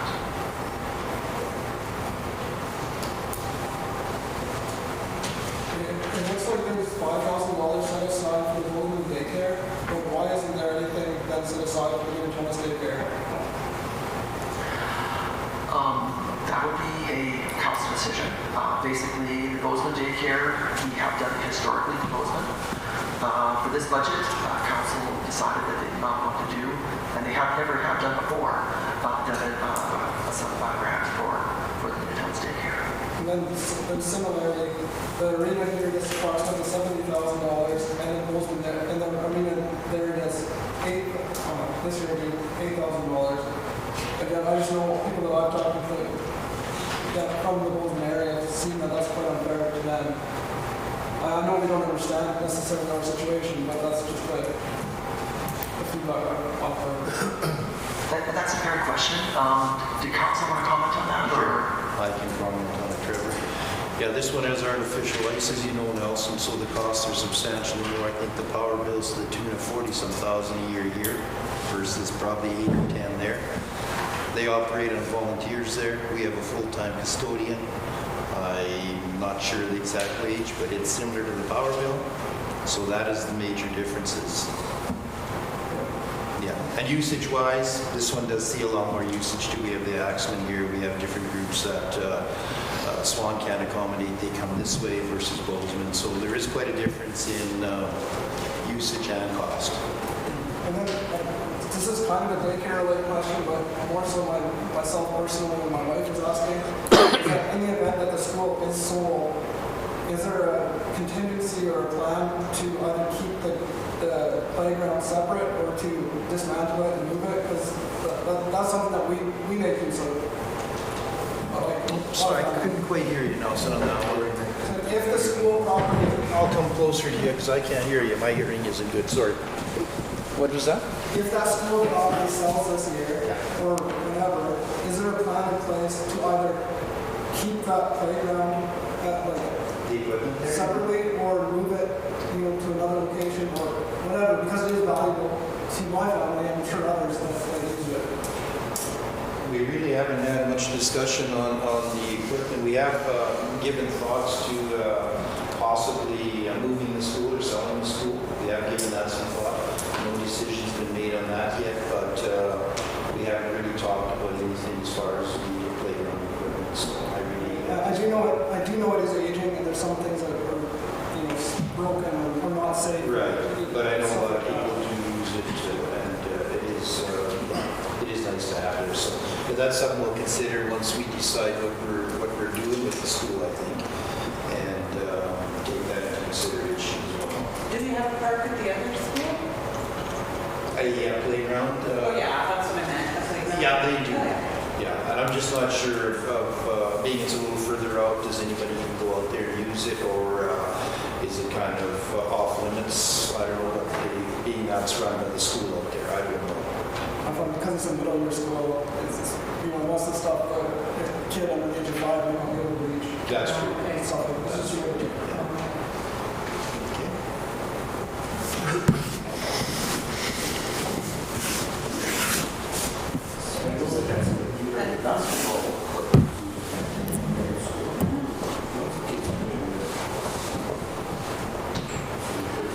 Just again, clarification on the report, there's the first one, page 3. The chief administrative office and staff, is that payroll, is that wages? What that is it's payroll, which is your hourly and salary rates. It's basically all of your benefits, which are basically your pension, your dental, life insurance. It also covers overtime. It also covers, any other benefits as far as optional benefits that those employees choose to do that we actually contribute to as well. Okay, so the office then, that's office expenses, paper, pens, that kind of stuff. And below it, And that's- obviously it's not wages if that's included in office staff and the above. Yeah, that's basically the Bowsman office, as well as the Minitonas office, as well as office expenses that would be, for whatever reason, incorporated across both of them as an umbrella cost. Right, but not including any payroll or anything. No, that's because the chief administrative officer and staff, that's why the dollar amount is much bigger. Yeah. And what's the legislative rate at the very top, the very first number? Legislative is council per diems, travel, and that's what we talked about in the PowerPoint before, where we are now at 7 councilors. Basically, they're going to be attending more conventions, A&M being big ones, because we have new council members too. We want them to be able to go there and learn those opportunities, as well as council engagements, or they have all the committee work that they do as well. It covers that as well. And so basically, it's their per diems, their expenses for performing the duties as councilors. So if I understood right, legislate is the wages that they receive. So then why would we go and put conventions not in the same category?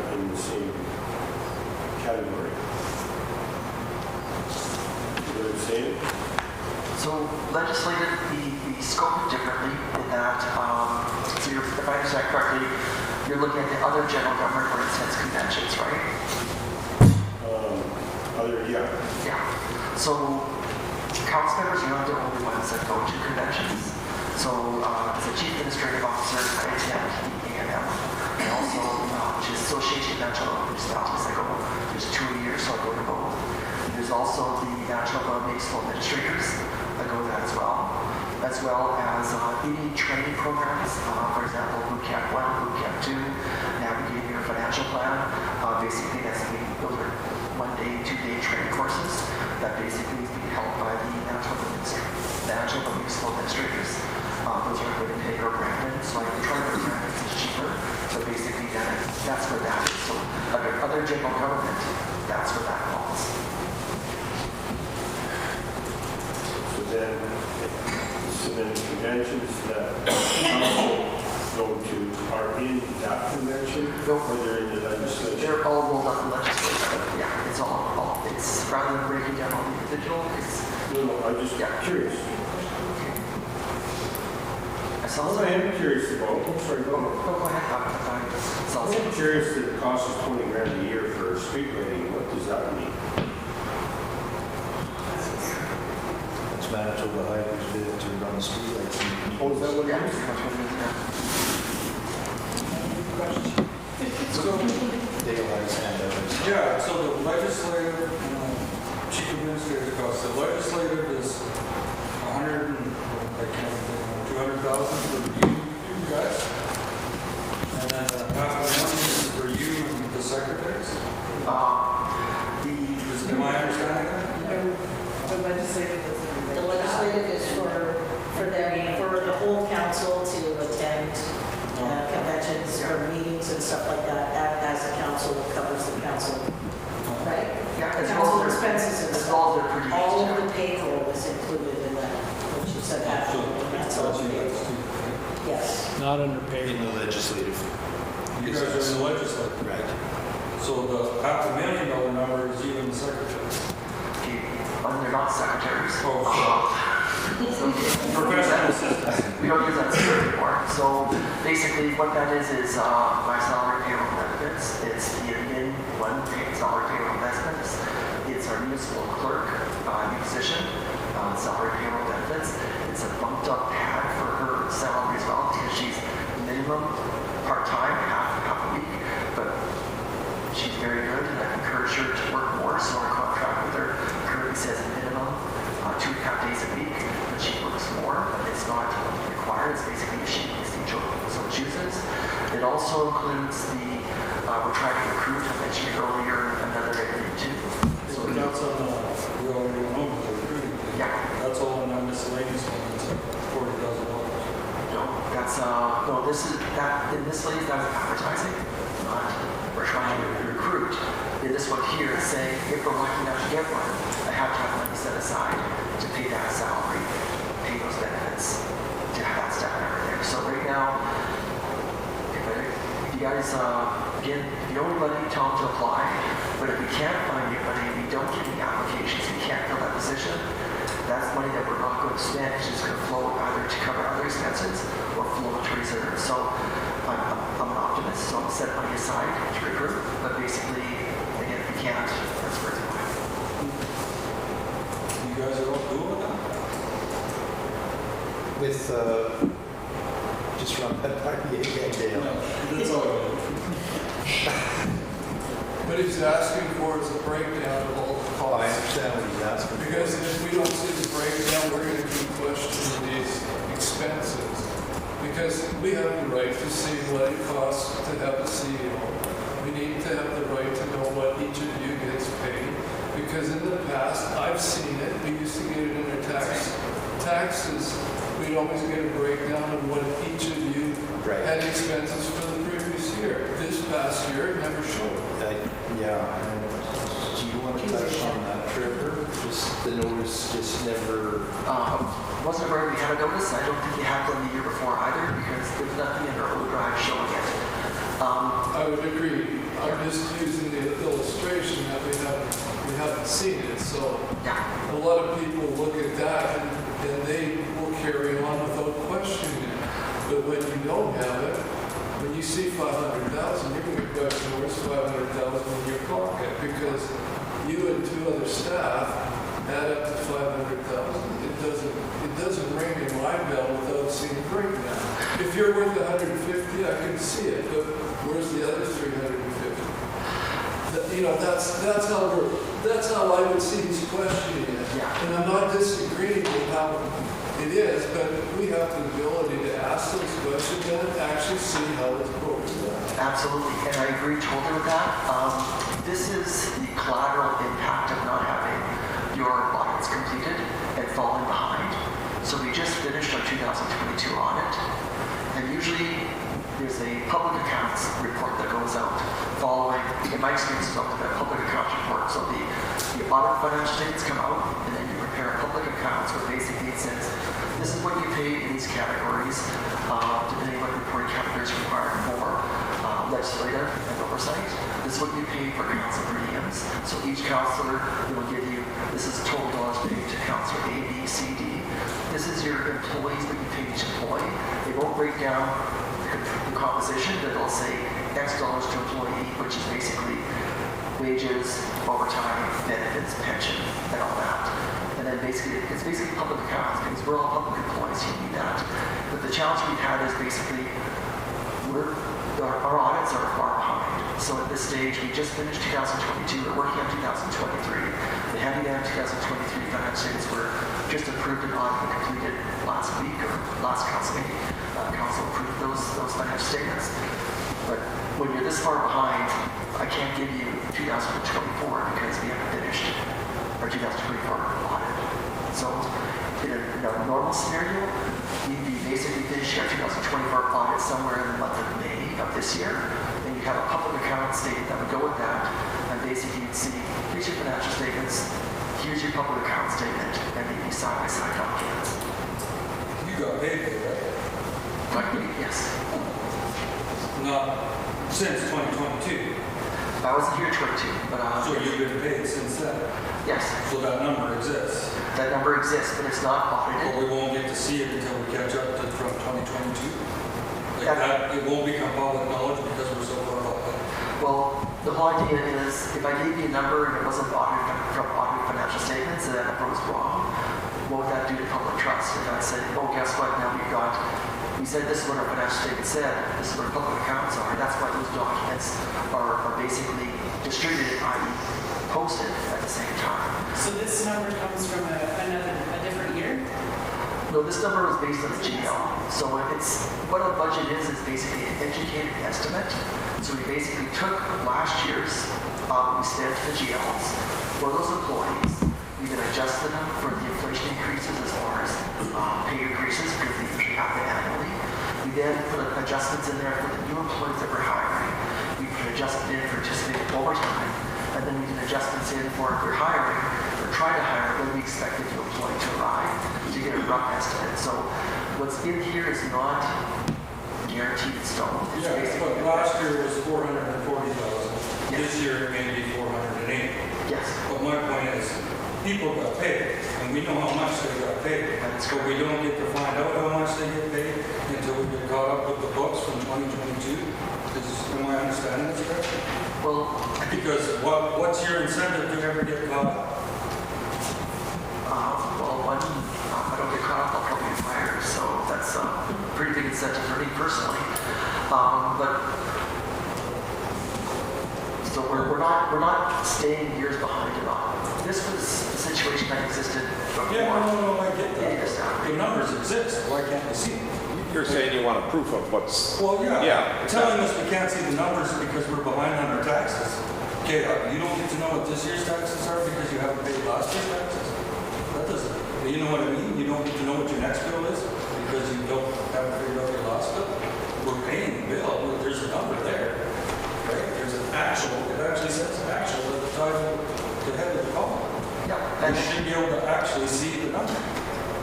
So- So there's a total in the book somewhere. Yeah, well, you got paid. People got paid.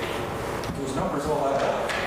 So here what you're saying. You're saying basically because our audits are behind, you want to see what the numbers are now this year, even though we don't have financial statements and public accounts statements to go with those this year because again we're just finished 2022. So you have enough information to ask for more money. So you obviously have enough information to share. I would say. That makes sense, doesn't it? A proposal, tentative proposal. How about I take this as a takeaway to council, and then basically council can provide guidance as far as what information they want to provide, as far as employee payroll benefits, based on their guidance and their direction.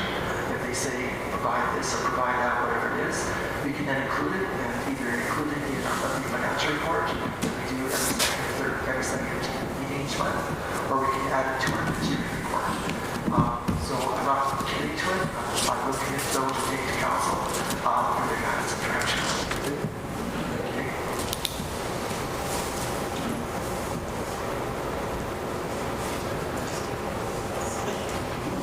The pens are ready. Doesn't make sense to me. Well, wait for Matt.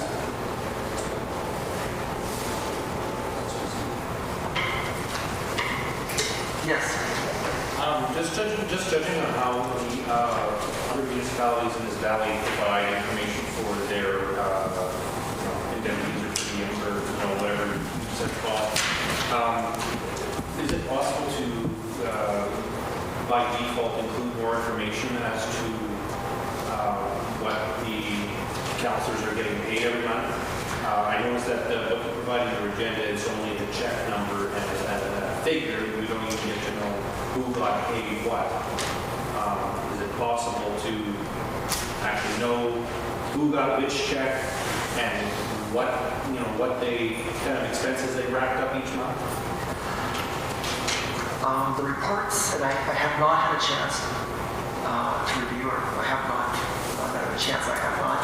looked at Swan River or Swan Valley West or Mountain to see what they report to the councillors. So I'm not able to answer that question or relatively, like you're saying, relatively what they're reporting. So I don't know what they're reporting. But the report that we do generate is what's being generated by Municipality, which is the government software accounting system that many municipalities use. So I am reasonably confident that what we actually report in our actual meetings for council premiums is comparable to other municipalities, but I can't speak specifically to the ones in the Swan Valley area. The accounts, I guess, but we could provide more detail. I think that's the reason why we're having this meeting. So you express it. Now, are you expressing this as a member of the press or as? Yes. Okay. So I'm not a member of this municipality. Yes. So how about council takes that as a takeaway for consideration, and they will provide guidance on that. But at this stage, I can say that the Microsoft software that we use is a government software application. That report that is generated is their report for council premiums. So I'm reasonably confident that basically what we're reporting is what many municipalities are reporting as far as council compensation. But questions raised, points asked, council's here, they've heard it, and if they want to provide guidance to do further addition or along those lines, I will leave that to them to provide that guidance. You were referring to council, correct, Karen? Like you were referring to the spot, you want to see our That's right. our monthly and then any other associated expenses for the month is what you're. That's right. So, for example, in Swan Valley West, they don't necessarily include it in their agenda, but they have no problem providing me with, the list of what you guys did during the month, where you went, and how many miles you charged, Right. and meetings you went to. Extra meetings, et cetera, Yeah. et cetera. Okay, no, that's a good thing to take away here. And like Orville said in the past, we always, with the exception of the last 2 years, we always had that yearly total included in the taxes as to what we made. But certainly probably, I'm just thinking myself here, it wouldn't certainly hurt to have that on a month-by-month basis. And I would hope it would be fairly easy to incorporate, because I'm guessing you guys just fill out a form every month and then you just Submit that. include that. Yeah. Okay. I'll just write that down. We'll have to hire another administrator. Once again, if you know anybody, to apply. Sorry, can I have one more? In the bylaw enforcement, you had said they went from 12 and now the total budget's 23.8. That was a significant jump. Yes. And you said something about coyotes and whatever, but would that not be animal and pest control? Because that's more than doubled as well. Yeah, the animal and pest control is different than bylaw enforcement. Basically, it's mainly, you mentioned in the presentation, coyotes and the wolves, or coyotes and the beavers. Right. So that's for that one is strictly for That's pest control. It's pest control for bounties. So on the So the bylaw enforcement then is, so which page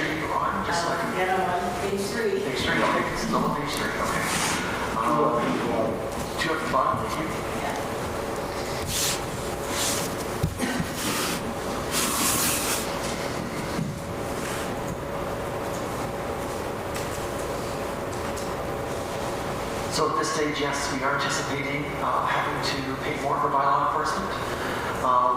For those who are not aware, our bylaw enforcement officer has resigned from that position, and he is instead doing building inspection permits for permitting, as well as animal control. So we are going to be going to the market for a new bylaw enforcement officer. So at this stage, we're basically saying we need to pay more to get someone in another area, another municipality, or along those lines. It's going to cost us more than having someone local or close to local. So that's why that's a little higher. The bylaw officer now is doing building permits and pest control? Well, we basically, the same individual, so our 2024 contracts, we contacted the same individual because he's got qualification certifications. He does building inspections. He does animal control. He does bylaw enforcement.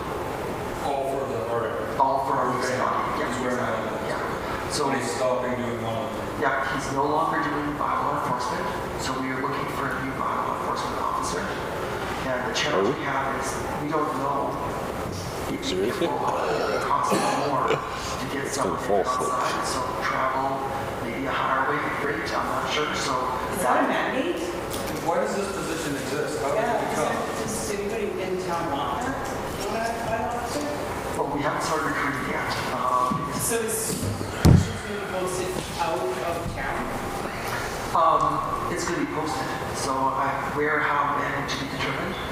This was relatively recent news, so we don't have a plan in place for replacing bylaw officers because we don't have to do it very often. Is it a mandate? Have you guys been Are we really? required to help? Yeah, does he earn his keep? Does he have enough fines to pay his wage?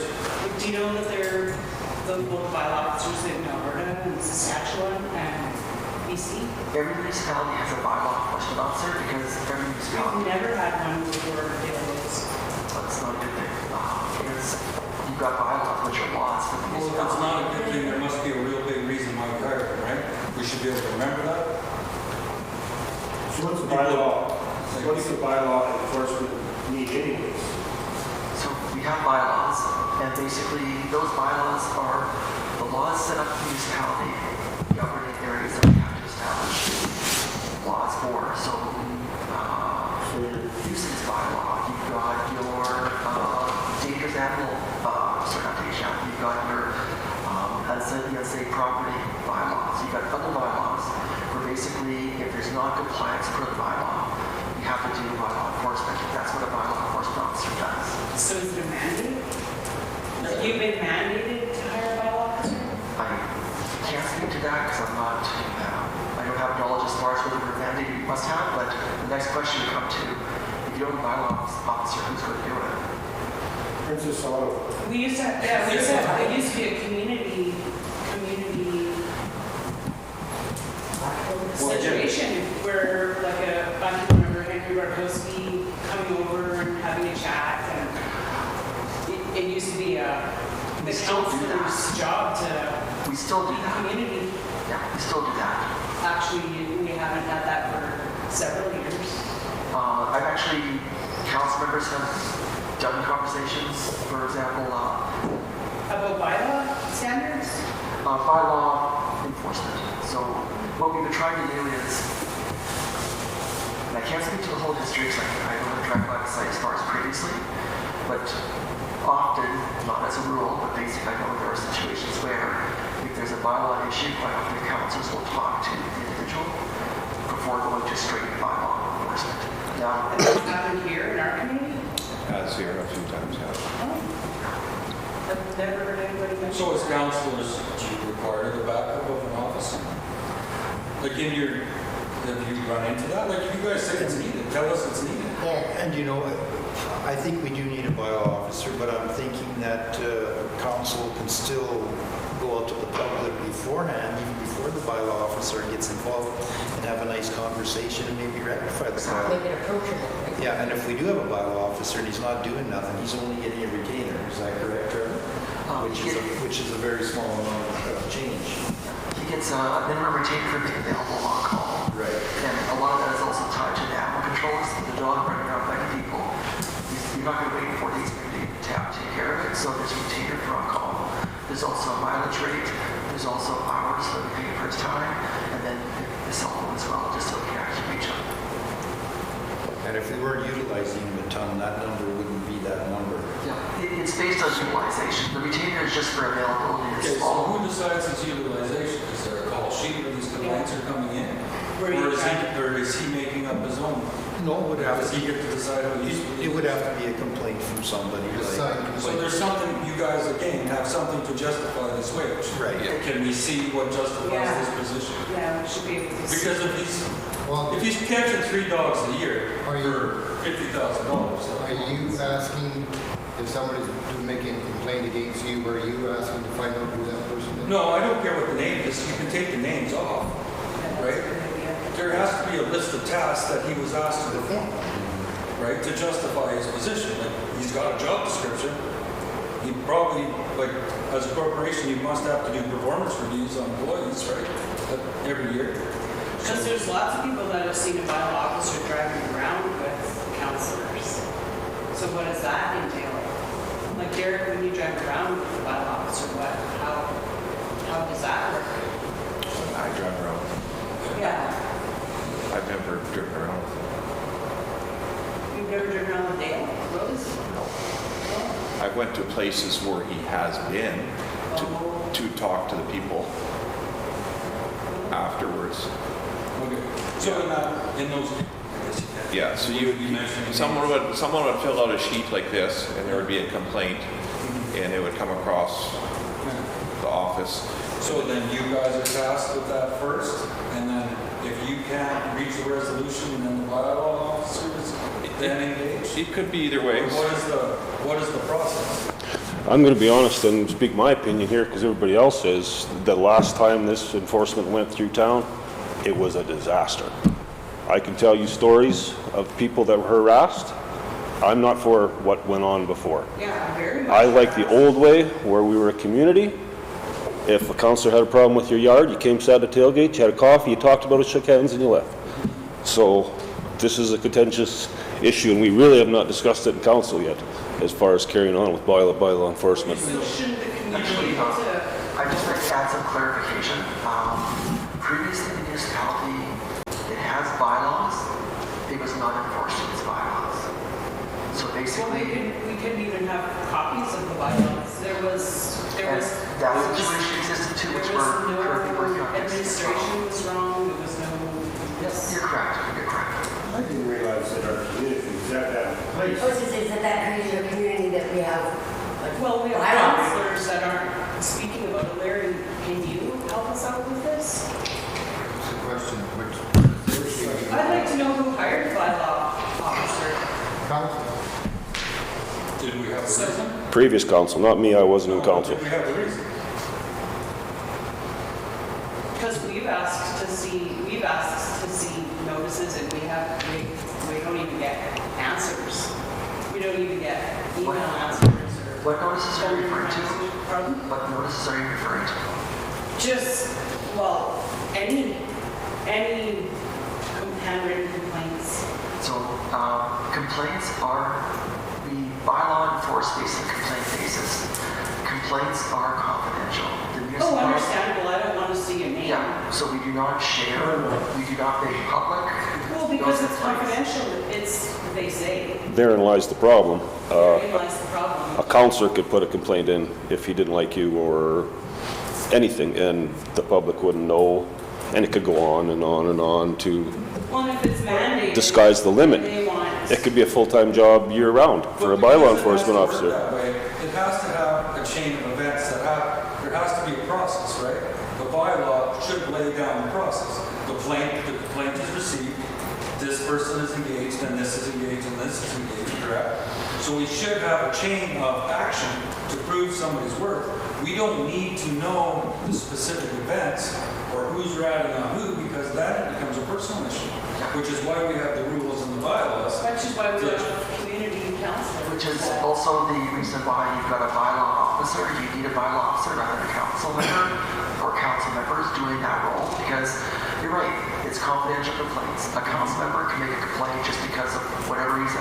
So for Bylaw 20 years, we officer- haven't had let me just And all of a sudden, in the last 2 years, we've had dozens and dozens and dozens and dozens. If I may, can I just finish? Sorry, my apologies, just want to finish the statement. So if a complaint comes in, a bylaw officer will look at, investigate, like i.e., he'll respond to the complaint to see what the situation is.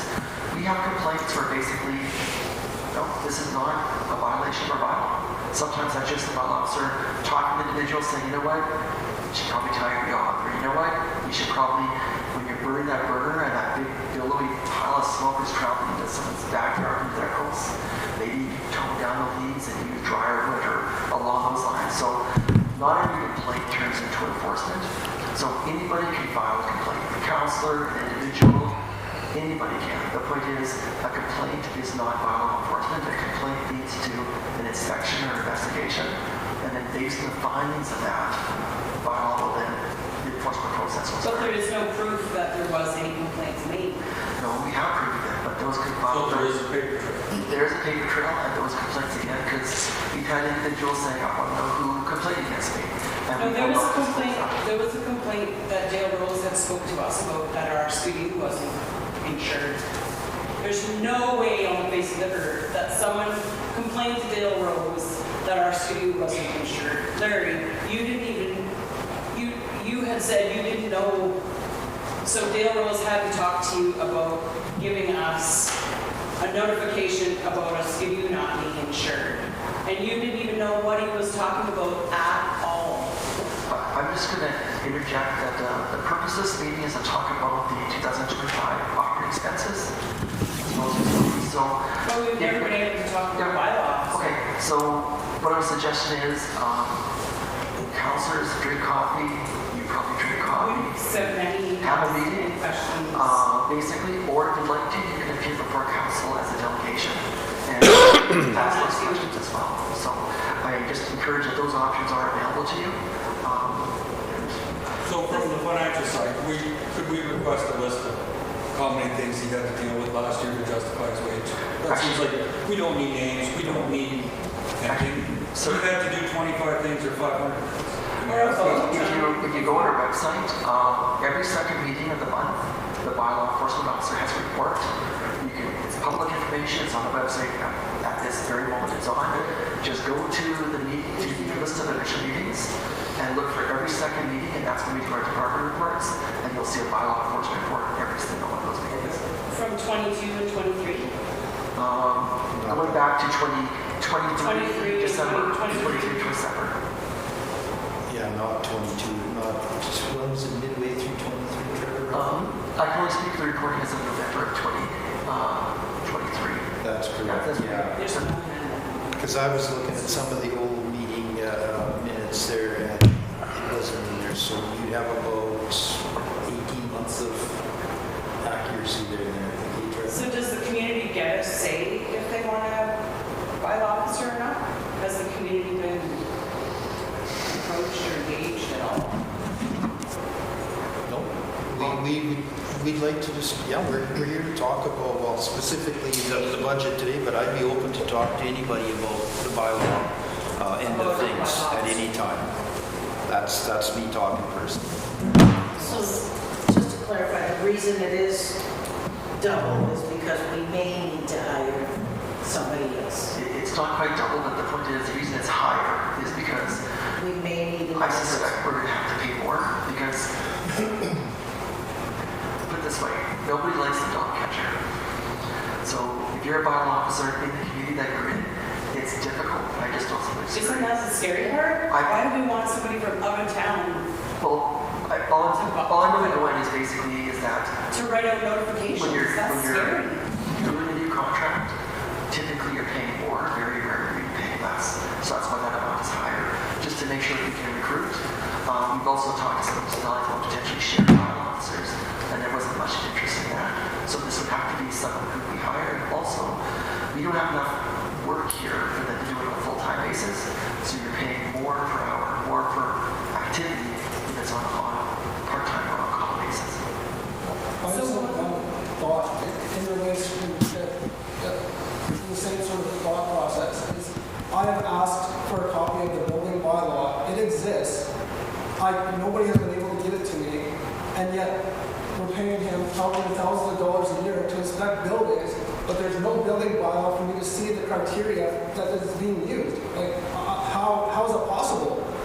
So you're asking about the Swan Valley Regional Building No, I'm Bylaw? not. I'm asking about the RM of Minitonas building bylaw.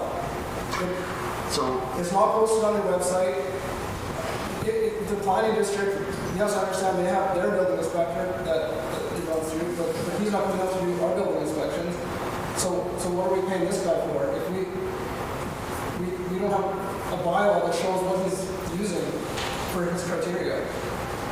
actually, we have, the bylaw situation right now is we have we amalgamated, but we didn't actually, there's a lot of still amalgamation work that hasn't been done.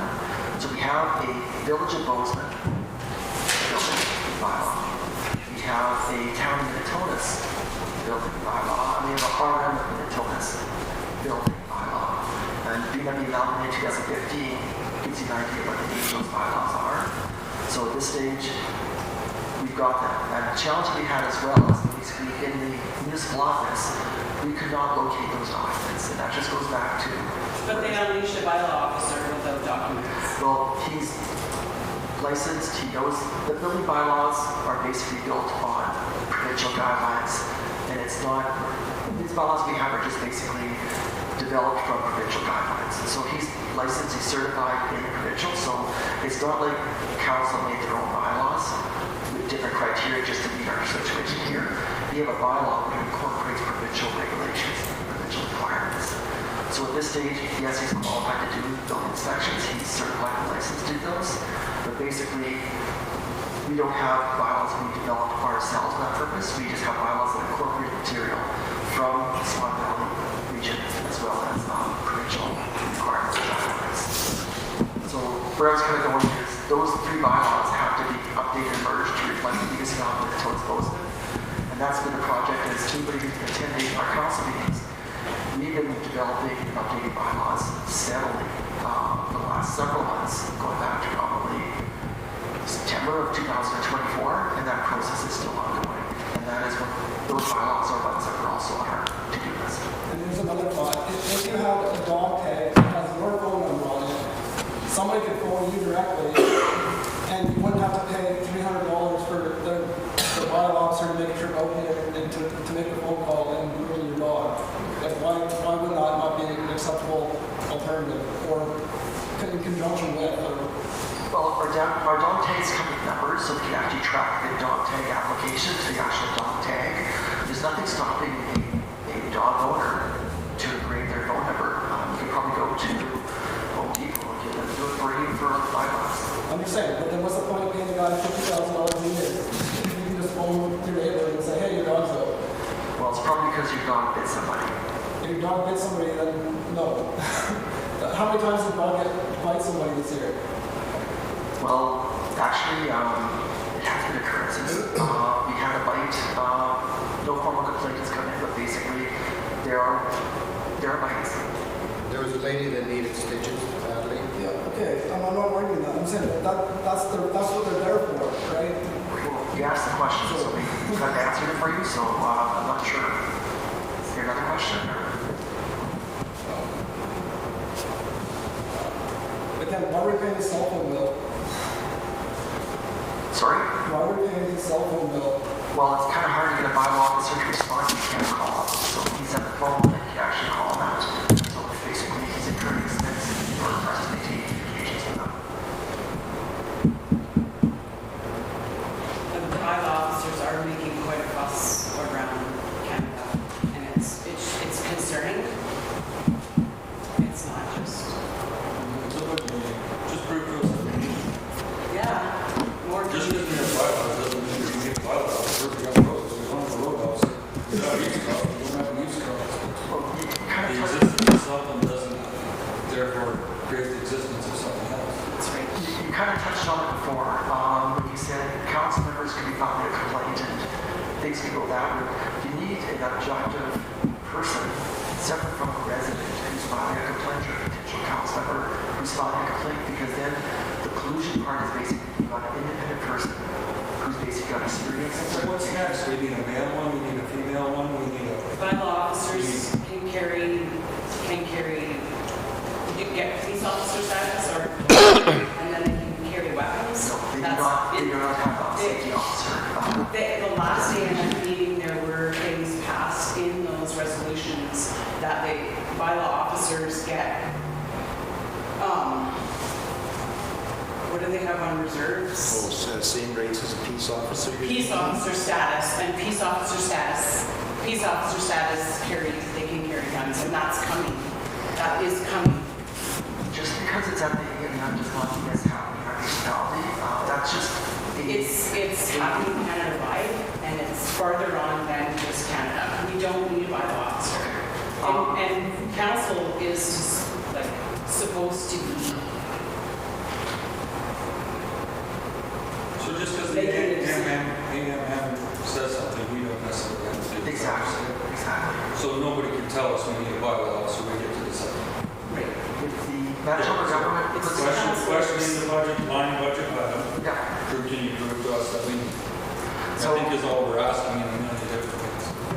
And bylaw officers, do we, Can we get the councils to speak on this? Can you speak on this, Larry? We'd like to hear from you as our read of our community. We know it's a one-person policy, but we'd like I to think hear. with the comment that you made about the AMM or whatever, there was a pilot project that was done, I think it was in Thompson, I don't know Can what. you just explain to us why you think our community needs a bylaw officer?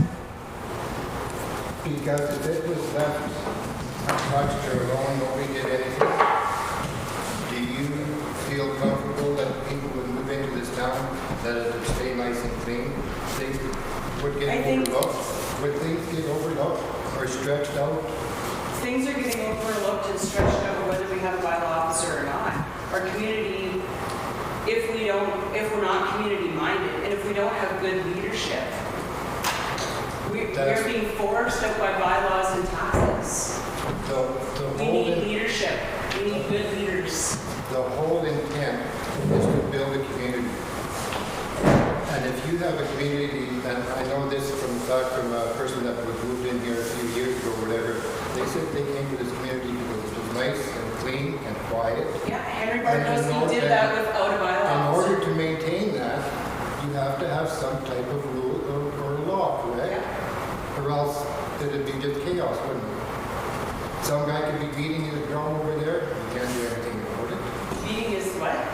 Drum, noise, whatever, you know what I'm getting at. That if you do not have the ability to control something like that, then everything gets out of hand. Then what do you do? So there's a paper trail, you can prove we need. Pardon You me? believe we need them, you can prove we need. Well, What did Henry Bartowski do? He was on for years. that was above and beyond, and kudos to people like that that go around, especially with people that are having trouble to clean something up or they need help or Our whatever. community was thriving then, Yes, exactly. but it wasn't, But then we it didn't have a gets- bylaw officer. It gets to the point where things that really have to go. It'd be difficult if it was all up to each one of us as counselors to go to a friend or whatever and say, hey, you gotta do something about this because there's a lot of people complaining about it. And these are, But here's the question, the question comes down to this. Having your experience of having a bylaw officer that, like Clint was saying, that was harassing people or was taking his job very seriously, what did it end up being more of a headache for you in the end or less? Right. That's the question, because nobody was happy. I think you guys are struggling with it, the community was struggling with it. I think Clint is hitting it right, the approach has to be better. We just need to approach it from a better way. Nobody's saying that it should be chaos and it should be a free-for-all and anybody can do whatever they want, but we got to be a community that gets along and works together and not just slap a $10,000 fine in somebody's lap or be lied to. Like, oh, nobody made a complaint against you. Oh, well, actually, we can't tell you if you had a complaint. Or, the bylaw officer said he inspected your property, but he was He's not not on your your property, property. so he's not on your property. So how did he do an inspection if he wasn't on your property? Nobody can answer those types of questions. But in other words, there was a disconnect between what was right, what was actually happening, and what you wanted him to the bylaw seems to be doing. And so, again, we can make something work, it just has to actually work, a plan that actually works. So if I understand correctly, the question as far from a budget perspective is, do we need a bylaw officer? So at this stage, bylaw officers are common across many They're communities. becoming common. They're becoming common. So And it council, should be a concern. council has heard your feedback and input, which is what the purpose of this meeting is. So I think we've got enough information for them now to deliberate and consider. And if there's complaints about a bylaw officer, then I suggest that we have a complaint form that you can fill out. And those residents want to file a complaint, can send those. The council will do those as well. So I think there are two things here. They've heard your input. I'm pretty sure I saw pins moving. I know they got that feedback down, and I'm confident that they'll consider, deliberate, provide guidance. And then if you've got complaints, Nelson, then by all means you can submit a form. Nelson, at the bylaw meeting. Yeah, but we don't get any input back when we have those submit.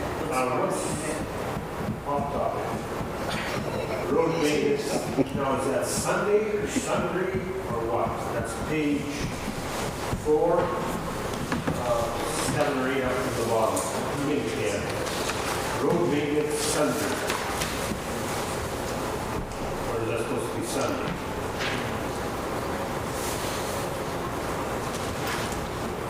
It's under for 3,645 actual from the previous year, Lester. That's it. What is Sunday? Sundry is just a term for miscellaneous other items. It's not a category as far as individual categories. It's just an amount indicated for everything that's fit into the Okay, so category. what would be an example of Sunday? I'm still trying to give you 2 quick seconds here. It's right if you're on the same page as we are. I'm on page 4. Is that your page? Go up. Right over there.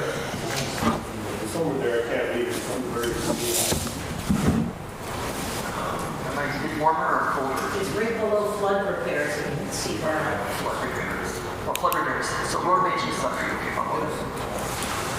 Okay, I'm going to pull up those GLs so you can actually look at them as a group. Give me just 2 moments to pull that out. Can I do a little talking in the meantime, Trevor? That's a great idea. Okay. Nelson, I'm gonna just throw something by you. We've got 4 councillors from the town of Minitonas here. Gail's missing tonight. These 3 gentlemen to my left. We've spent a lot of dollars on coyotes, and for a reason that you probably know about. If we had these guys in charge of bylaw enforcement, animal control, et cetera, or anything involving bylaws, would you be able to work with these guys and get solutions to your problems? Well, Would it be easier working with 4 councillors? Because we got good representation from the town of Minitonas here. We got 4 people. Would it be easier to work with these guys to gain solutions on issues? Who ended up hiring the person to catch the coyotes anyways? Pardon me? Who hired the person to catch the coyotes? Council did. So what did the bylaw officer do? So I think the question is, coyotes are being drawn into the community by livestock that's in the community.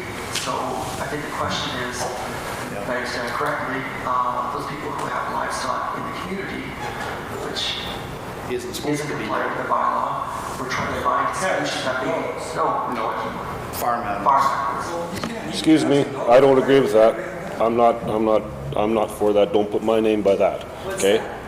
Those animals are not bringing coyotes. I've stated this how many times. There's an overpopulation of coyotes. As a trapper, my whole life, there is an overpopulation of coyotes. They're flooding. They're coming to town for the fruit trees, for the apples, cats, dogs. You watch videos. In the cities, there's not one cow, sheep, horse.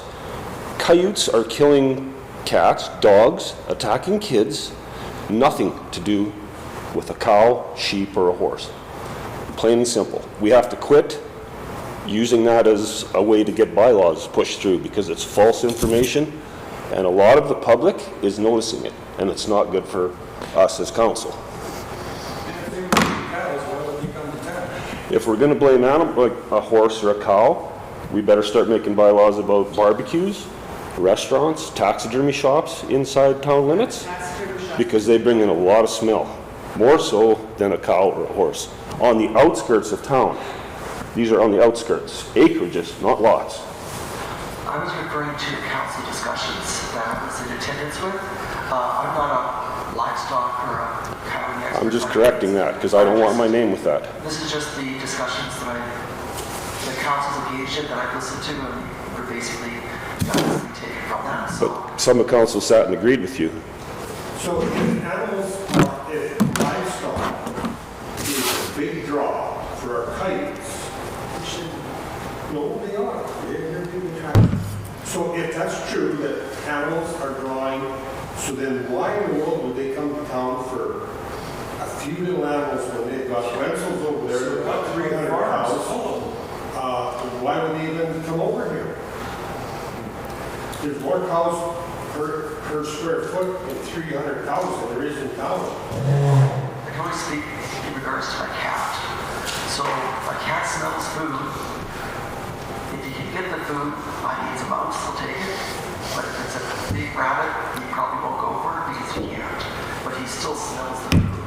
So that draws him in, and then he browses based on what he can take down, is my guess. But again, my experience is just limited to, so it's very limited experience with cat.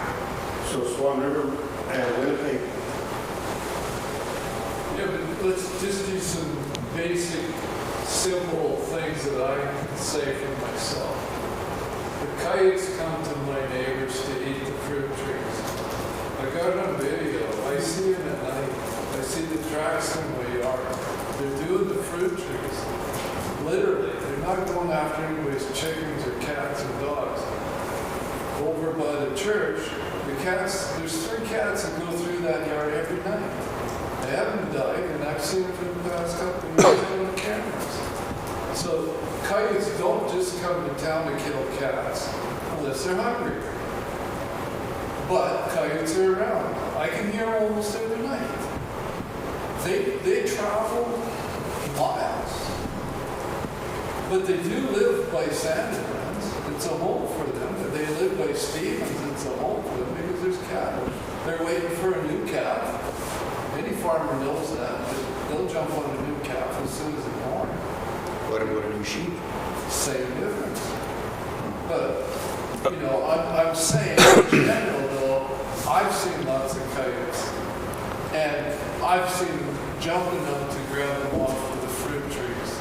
And they love it now that the snow is even deeper. But they've generally gone away because there's a rule of thumb. You don't see coyotes if you see wolves. You don't see wolves, or you don't see foxes if there's coyotes around. So the foxes are gone and the coyotes are around because you're not trapping enough. You don't have enough people trapping. If we had more trappers, we wouldn't have this issue because we had lots more people trapping years ago, and we kept that away from the town. I guess just even through the coyote situation of Nelson, would you be able to work on any issue with these 4 people versus a bylaw officer or animal enforcement or any of those types of? Well, the answer is I hope so. For the simple reason that the land that my livestock is on is zoned for livestock. So there is no issue with council, I hope, because they should understand that. The bylaw officer didn't, and that was my problem. Full stop. So what do we do in a situation too? Okay, there's guys that'll complain to us, but won't want to fill out a form and say, I got an issue with the neighbor. And then I get another phone call that phones me, I got an issue with the neighbor, but I don't want to fill out a paper. So I get 5 phone calls for the same person. What do we want to do? If you can't write it down, you don't have a problem. Exactly, Dale. I don't You take a don't have the complaint balls unless to put it's your on signature paper. at the bottom, you don't have. You said it. My neighbor burns his garbage. I don't have air conditioner. I close my window. You know, mine was too.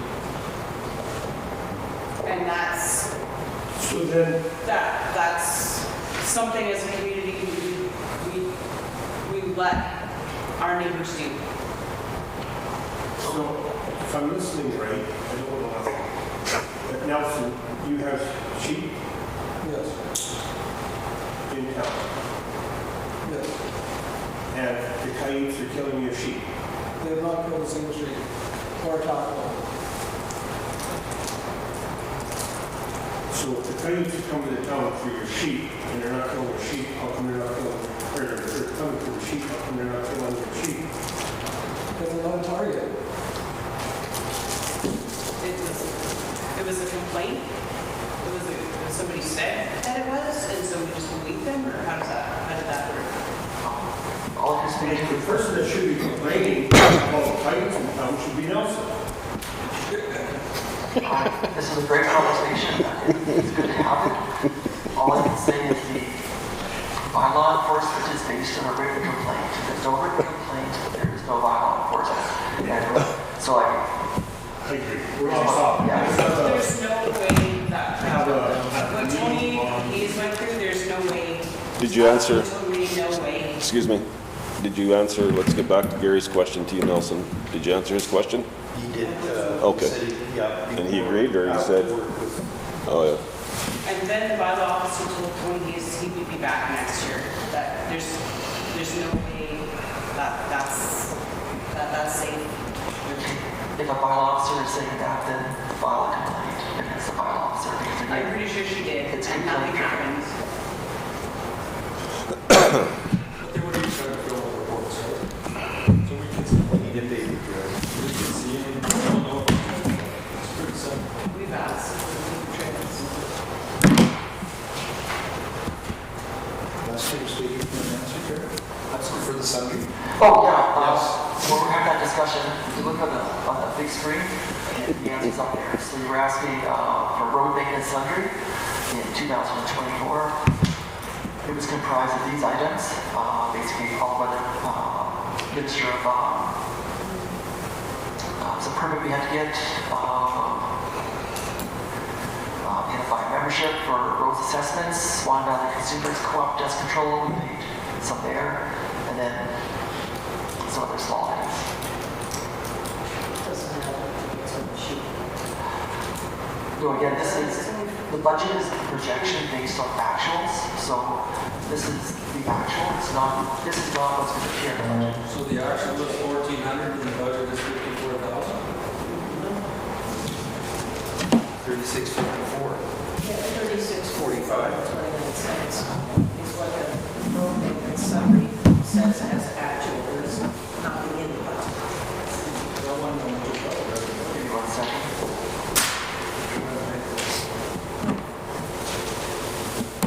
And read the one budget there is there.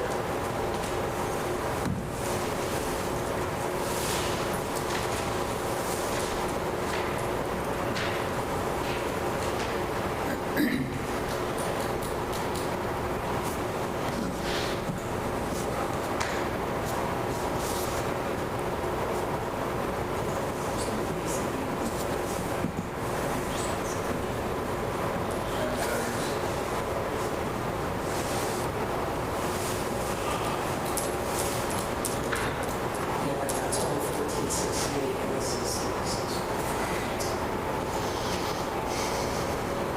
What if it's Sundays, maybe there's two? How many converted to different miscellaneous? Sundry and miscellaneous mean the same thing, how many other words are we using to mean the same thing? That's why that new charter counts when it's developed will be so good because you'll be having everything like where it's gotta be. While Trevor's hunting, I'd just like to say that tonight, from a council perspective, has been amazing to hear from you guys. But let's all be a little bit realistic here that we're probably not going to see a bunch of radical change based on what a dozen people had to say.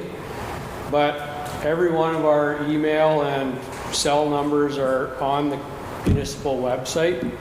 So I don't know about everybody else, but I'm willing to take phone calls, texts, emails. We would like to hear what the constituency actually thinks about stuff. And I realize I've been on the other side, not at the council table, and it's frustrating to feel like you don't very often get that chance like you're having tonight to say what's on your mind. But you don't have to have a meeting like this to say what's on your mind. Anybody can come at any time to any one of us and tell us what you think, because when we have these discussions later behind closed doors, it matters how many people have come forward with certain opinions and concerns. So, But we scored extra points for us to show up. absolutely. Well, somebody should be keeping track. We're the only ones that really need to complain, right? Because we should have. I'm gonna take the road maintenance summary as a takeaway, because I'm on this line here, and is this the line you're referring to in the paperwork? Am I in the right spot, or? 364529. Okay, so that was the previous year's budget based on, so 364529. So this year we've got nothing budgeted for road maintenance sundry. So right where my DC and mouse moving, that is the total budget for 2025. So right now, we have nothing budgeted for that for this year. So I was just, okay, so the answer is $0. It's just the previous year. Yeah, just the previous year, yeah. What does the airport cost, and what are we getting at that cost? There's the airport. Yeah. You're getting ambulance service. So we have to contribute money to the airport? Yeah, there's not enough ambulance drivers and so on, so the airport is taking up a lot of that. They're like flights and all that stuff, so. So how does the number reflect through the whole of the community of that? Do we have a percentage that we pay? Yeah, there's a percentage figured out. Based on population? Yeah. Per capita. Per capita. Well, So, we can talk on it. probably Derek can answer that question, but if I understand this correctly, and I'm not on the committee, so don't quote me, but basically we get an invoice that we pay annually from the airport commission. And it's my understanding that it's census-based, so 2021, but not 100% sure. But all I do know is we do get an invoice, we pay the invoice that's submitted to us. The town of Swan River is using their equipment to clean the runway off. Right? You guys are looking at the question was asked. Yeah, no, I was on that committee years ago, and it was per capita based then.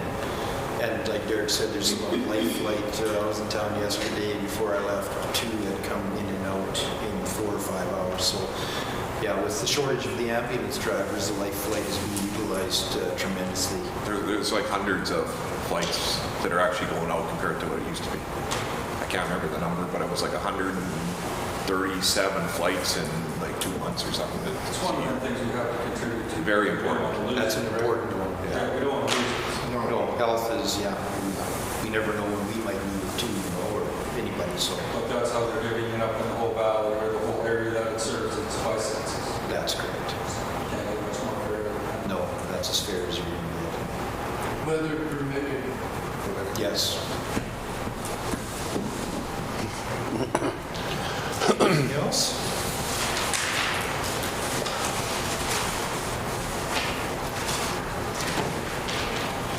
So can we just before everybody goes, can we recap the list of things you guys are getting back? Absolutely, yeah. And it that way, so everybody's on the same page?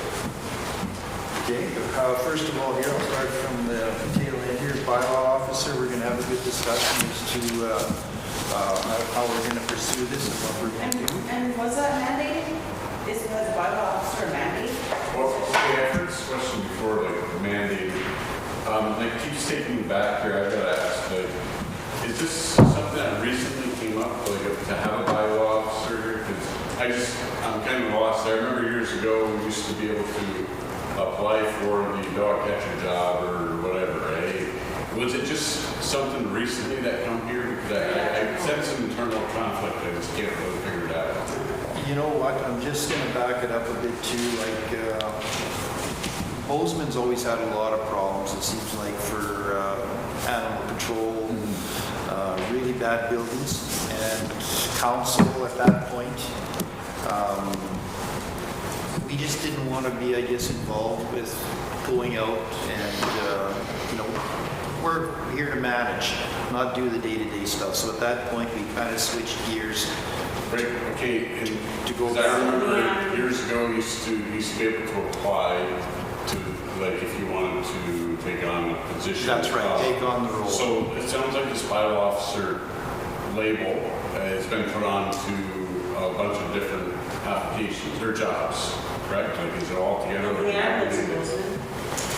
Three positions. Three positions. Yes, that's correct. Okay. No, and we always had bylaws, like Trevor said, the borough had bylaws, the village had bylaws, and we had bylaws. Meshing these things the way they should, the way they have to be. So, well, I won't go anymore because we're trying to hash out to leave the meeting with the understanding of what's what, but it's just important. I'm trying to digest this all. Yep, no, that's fair. Is it coming as amended? I'm just gonna put a note here. Oh, okay. Okay. That would be a good question. Mandate question marks, so. Okay, council indemnities, we were talking about trying to see that on a monthly basis, the breakdown of the indemnities, the mileage, any of that type of thing, extra meetings, et cetera, et cetera. Just 1 second, excuse me. And you wanted names with that? Is that what? Yes. Yes. Yeah. Like I did find an example on my phone of one of Swan Valley West agendas and how they provide the information for their entities as an example. Well, that's basically a report card on your guys' performance for us, right? To me, it seems more helpful than having an anonymous number with a check amount, and nobody can know who got paid what amongst you guys.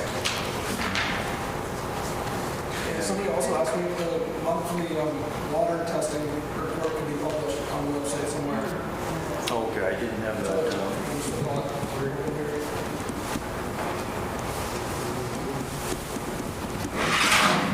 Water testing report now? Yeah, or even every once in a while, 6 months or something.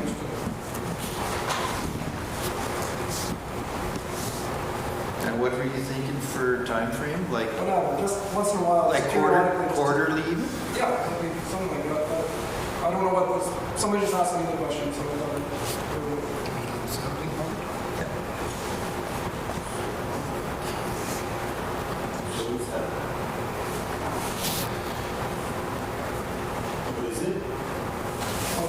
They tested water, right? So they get reports that they get every month. But if we can see them once in a while, to see what's. I know we had a test one time and the lead levels was very high. And then they got back this month later and they explained it. And it was good information to have. Okay. So we know what our water is, turn the tap on. Yeah. So if we give them the numbers back, we fail to tell just by the numbers what they mean? Yeah, it's been a while since I saw a report, but you can see different levels and different things that, and then you can see the requirements per, that's allowable. So you can see what's Well, allowed. are you going to be able to understand? Yeah, it's pretty simple. I think so. Yeah. So, It'll say iron, what you have, and what's right now. Or all the different things. So I see one right there. so did you guys want to see the reports themselves, or did you want that included in the public works report? Like as a section of the public works report? Well, it doesn't matter. Just somewhere where it's available once in a while. Okay. However. Could be on the municipal website even? Yeah. Just post it on the website or something? You have to get it tested every so often. Oh yeah, we're testing it all the time, yeah. Yeah. Yeah, the samples have to be sent away, so that data can just be taken off and posted, yeah.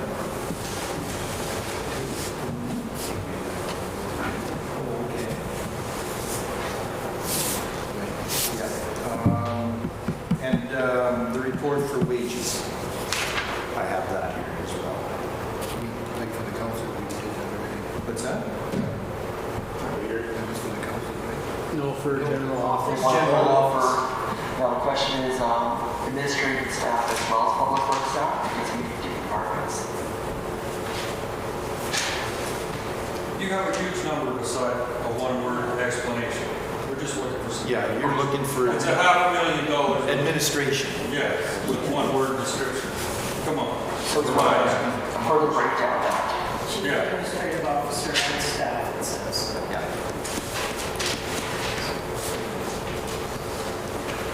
Okay, that's what I have wrote down here for my notes. Is there anything I missed?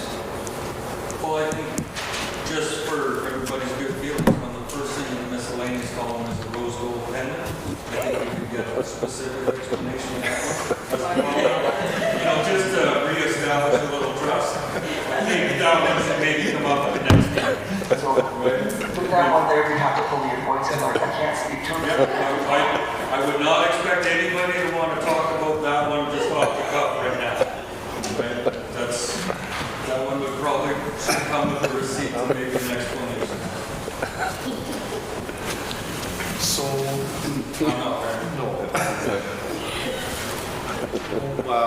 Just in regards to the whole meeting, what did you feel, or what do we got to add to this next year, or what do we got to change up to make it better, or was it a good start? Yeah, absolutely. I got clarification on what questions I had. Okay. I think the people that care enough to show up. Yeah. And I'm just thinking, we kind of talked a bit about the school there, and that's later on. And so when we get to that stage, if we are thinking of moving to school or whatever we do, would you think a public meeting in regards to that would be? Absolutely. Well, I think that's going to be the idea. Yeah. But you guys are going, now you know going in. We had the one. playground equipment is important Right. before you even start the discussion. We had one when we purchased it, and now we're thinking of maybe going the other way, so I just wanted to hear tonight on that, so. Okay. I'm done talking. Anybody else want to say something? Ken did? Maybe a point on our IT or whatever where it needs to be improved immensely is that we are doing a lot of virtual meetings with either government officials, EMOs or whatnot. So instead of us having to travel to Winnipeg or to Brandon for a 2-hour meeting, we can do it right in the office here. So that's going to be a great savings. I walked in at the end of the Westland conversation. You can't run a business on Westland. So if that's what you guys got in the office and you want to upgrade your internet, I completely understand. I tried to run a business on Westland. You can't. Yeah. It's not enough. I don't know if it's the amount of information that the modern stuff has to juice, but it doesn't. Good to know. I'm not a very techy guy, so Me neither. yeah. I look at it as a pipe. Westland's pipe is very small. Or seems to be. And then that's just another thought. I know the province has done it in other places, but if the tariff stuff all comes into full effect, you guys have like an alternate budget in place, like in that event, because that could be quite significant. But if you say tariffs come into effect, we have an alternate budget. No, we don't. But if council says top it up by another 250 million, I'd be happy to do it. So like even stuff like Starlink, there's provinces that are boycotting it. Right. So I mean, it's a discussion or a conversation, maybe not tonight, but just worth thinking about. Yeah, the problem is at this stage is there's a lot of talk about tariffs. We don't know what's coming, we don't know how it's going to impact us, it doesn't know what materials is on it. So how do you plan for something where you have absolutely little to no information on it? In this budget, we are trying to build up our reserves. So if tariff does roll through and it impacts us negatively, unfortunately, the reality is that that reserve growth is not going to be there. So for lack of anything else currently in place, that is the plan B. It's not a good one, but it's basically where we're at.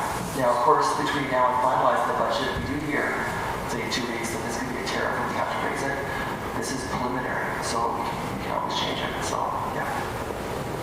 So the plan B is to get our asses caught up so we can actually plan for the future because we're spending a lot of time.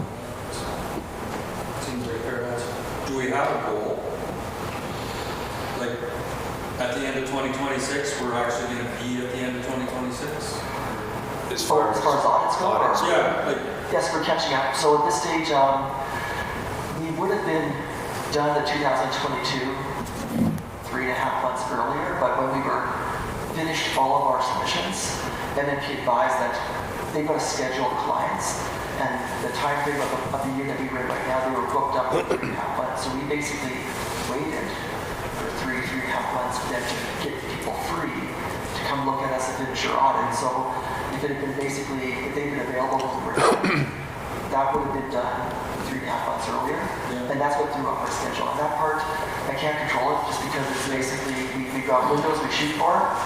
So the goal is basically, it's 25 now. I'd like to be doing the 2026 audit in May of 2027, i.e. we're back on a proper schedule. And we're getting there, but it's just... No, and I understand, but the reason why I asked about goal is, if you have a timeline, then you can present that to Myron Morrison Penn, and this is what we're trying to do. And then you can judge progress or see what's tripping you up, hoping that we get there. Obviously, is work not to be rude, and I know that's nobody's fault, that's just where we are. But goals involve timelines, which makes things happen and gives people and services and other things that you have to deal with notice to accomplish. Right. So what we have in our finance report, our department report, we talk about the audits, and those timelines are based on the most recent conversation we have with the MD. I can't recall what those are, but it's public information. It's the one that we checked right now, so it's there on there. No, I just mean like, guys, your guys, like it's a person, it's got to be almost a personal goal of yours to get it done, right? Absolutely. So there's like, is there a timeline progression or just you hope to be caught up by May of 2026? I can look up the website if you like, but those dates have been communicated. And just to point out also, I think this is the first time that I can remember that we're at this stage of the budget so early on in the year. Like usually it passed in July or... We've always had extension upon extension, just pushing it to the final June, July. Yeah, and look back at you guys, I don't think anybody's complaining about performance here. No. Like nobody's, No. I haven't heard anybody complaining that nobody's performing. No. I just want clarification. That's right. No, I'm just trying to make the point that we are gaining a bit of ground as far as getting up to speed to where we should be. So then brag or Yeah. really, like, you know, if you're a college That's and just- you're showing it, brag about it, That's- because we need to hear it. That's just what I was going to point out, and that's all because of Trevor and his work. Well, the team, it's It's the team too, I know, but...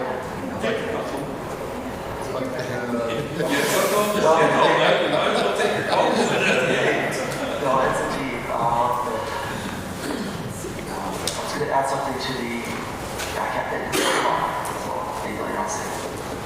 Next, what's next on the slate for public? Will it be the, February 27th, we have our next meeting, which is going to be focusing on the revenue side, and that's where we talk about the flat bill rate, which we're converting to. We'll also talk about rate riders. We'll also talk about rate riders. We'll give you what information we have at that time, because those applications are still in progress. We'll talk about grants, drill down to more detail there as well, and along those lines. So that one's there. Similar format here. Presentation will probably be similar. And the capital one, there were so many projects, they just went long if they had to. But yeah, discussion, we look forward to it. So. and there's a zoning for the daycare coming up too, which is a public. Yeah, it's not budget related. Not budget related, but it's another public meeting regarding the zoning for the daycare. That's on the website too. See if I can remember the date off the top of my head. I believe it's the 25th of February. So that's basically what we have set, 6 o'clock, and it'll be held in council chambers, and it's on the website as well. Did you have this available tonight on the website? That is, right now typically for the preliminary we don't post, because basically the budget goes up after, so what we're doing is not the usual process as far as what we're required to do in this spot. Like these open house meetings are not required whatsoever. These are council's discretion, and they said go make it happen, and we have. So when we have our public hearing, we're required, I believe it's 1 month before, and I'll have to double check the date as far as that, then we have to advertise and post. And then you'll see the whole package, the final package, basically well in advance, and a number of days, I can't recall what we do have in the calendar where it's rolling forward, but basically at that point, we announce the hearing, the 30 days or whatever the days is before, I believe it's 30, basically copies of the budget. Sorry? think it's 21, so. 21, yeah. So it is in the calendar with the correct dates. I just can't recall off the top of my head right now. But basically, the full package will be available in the municipal office here. It'll be available on votes on Wednesdays. It'll be posted on the website. And basically, if someone comes in, they just pick up a copy. And then the public hearing again is public. We do the same thing. We do the same thing every year. And again, thank you guys for doing this for us. Thanks for being here to share your thoughts and stuff. No, thanks, appreciate you guys here tonight too. Come again and bring a buddy.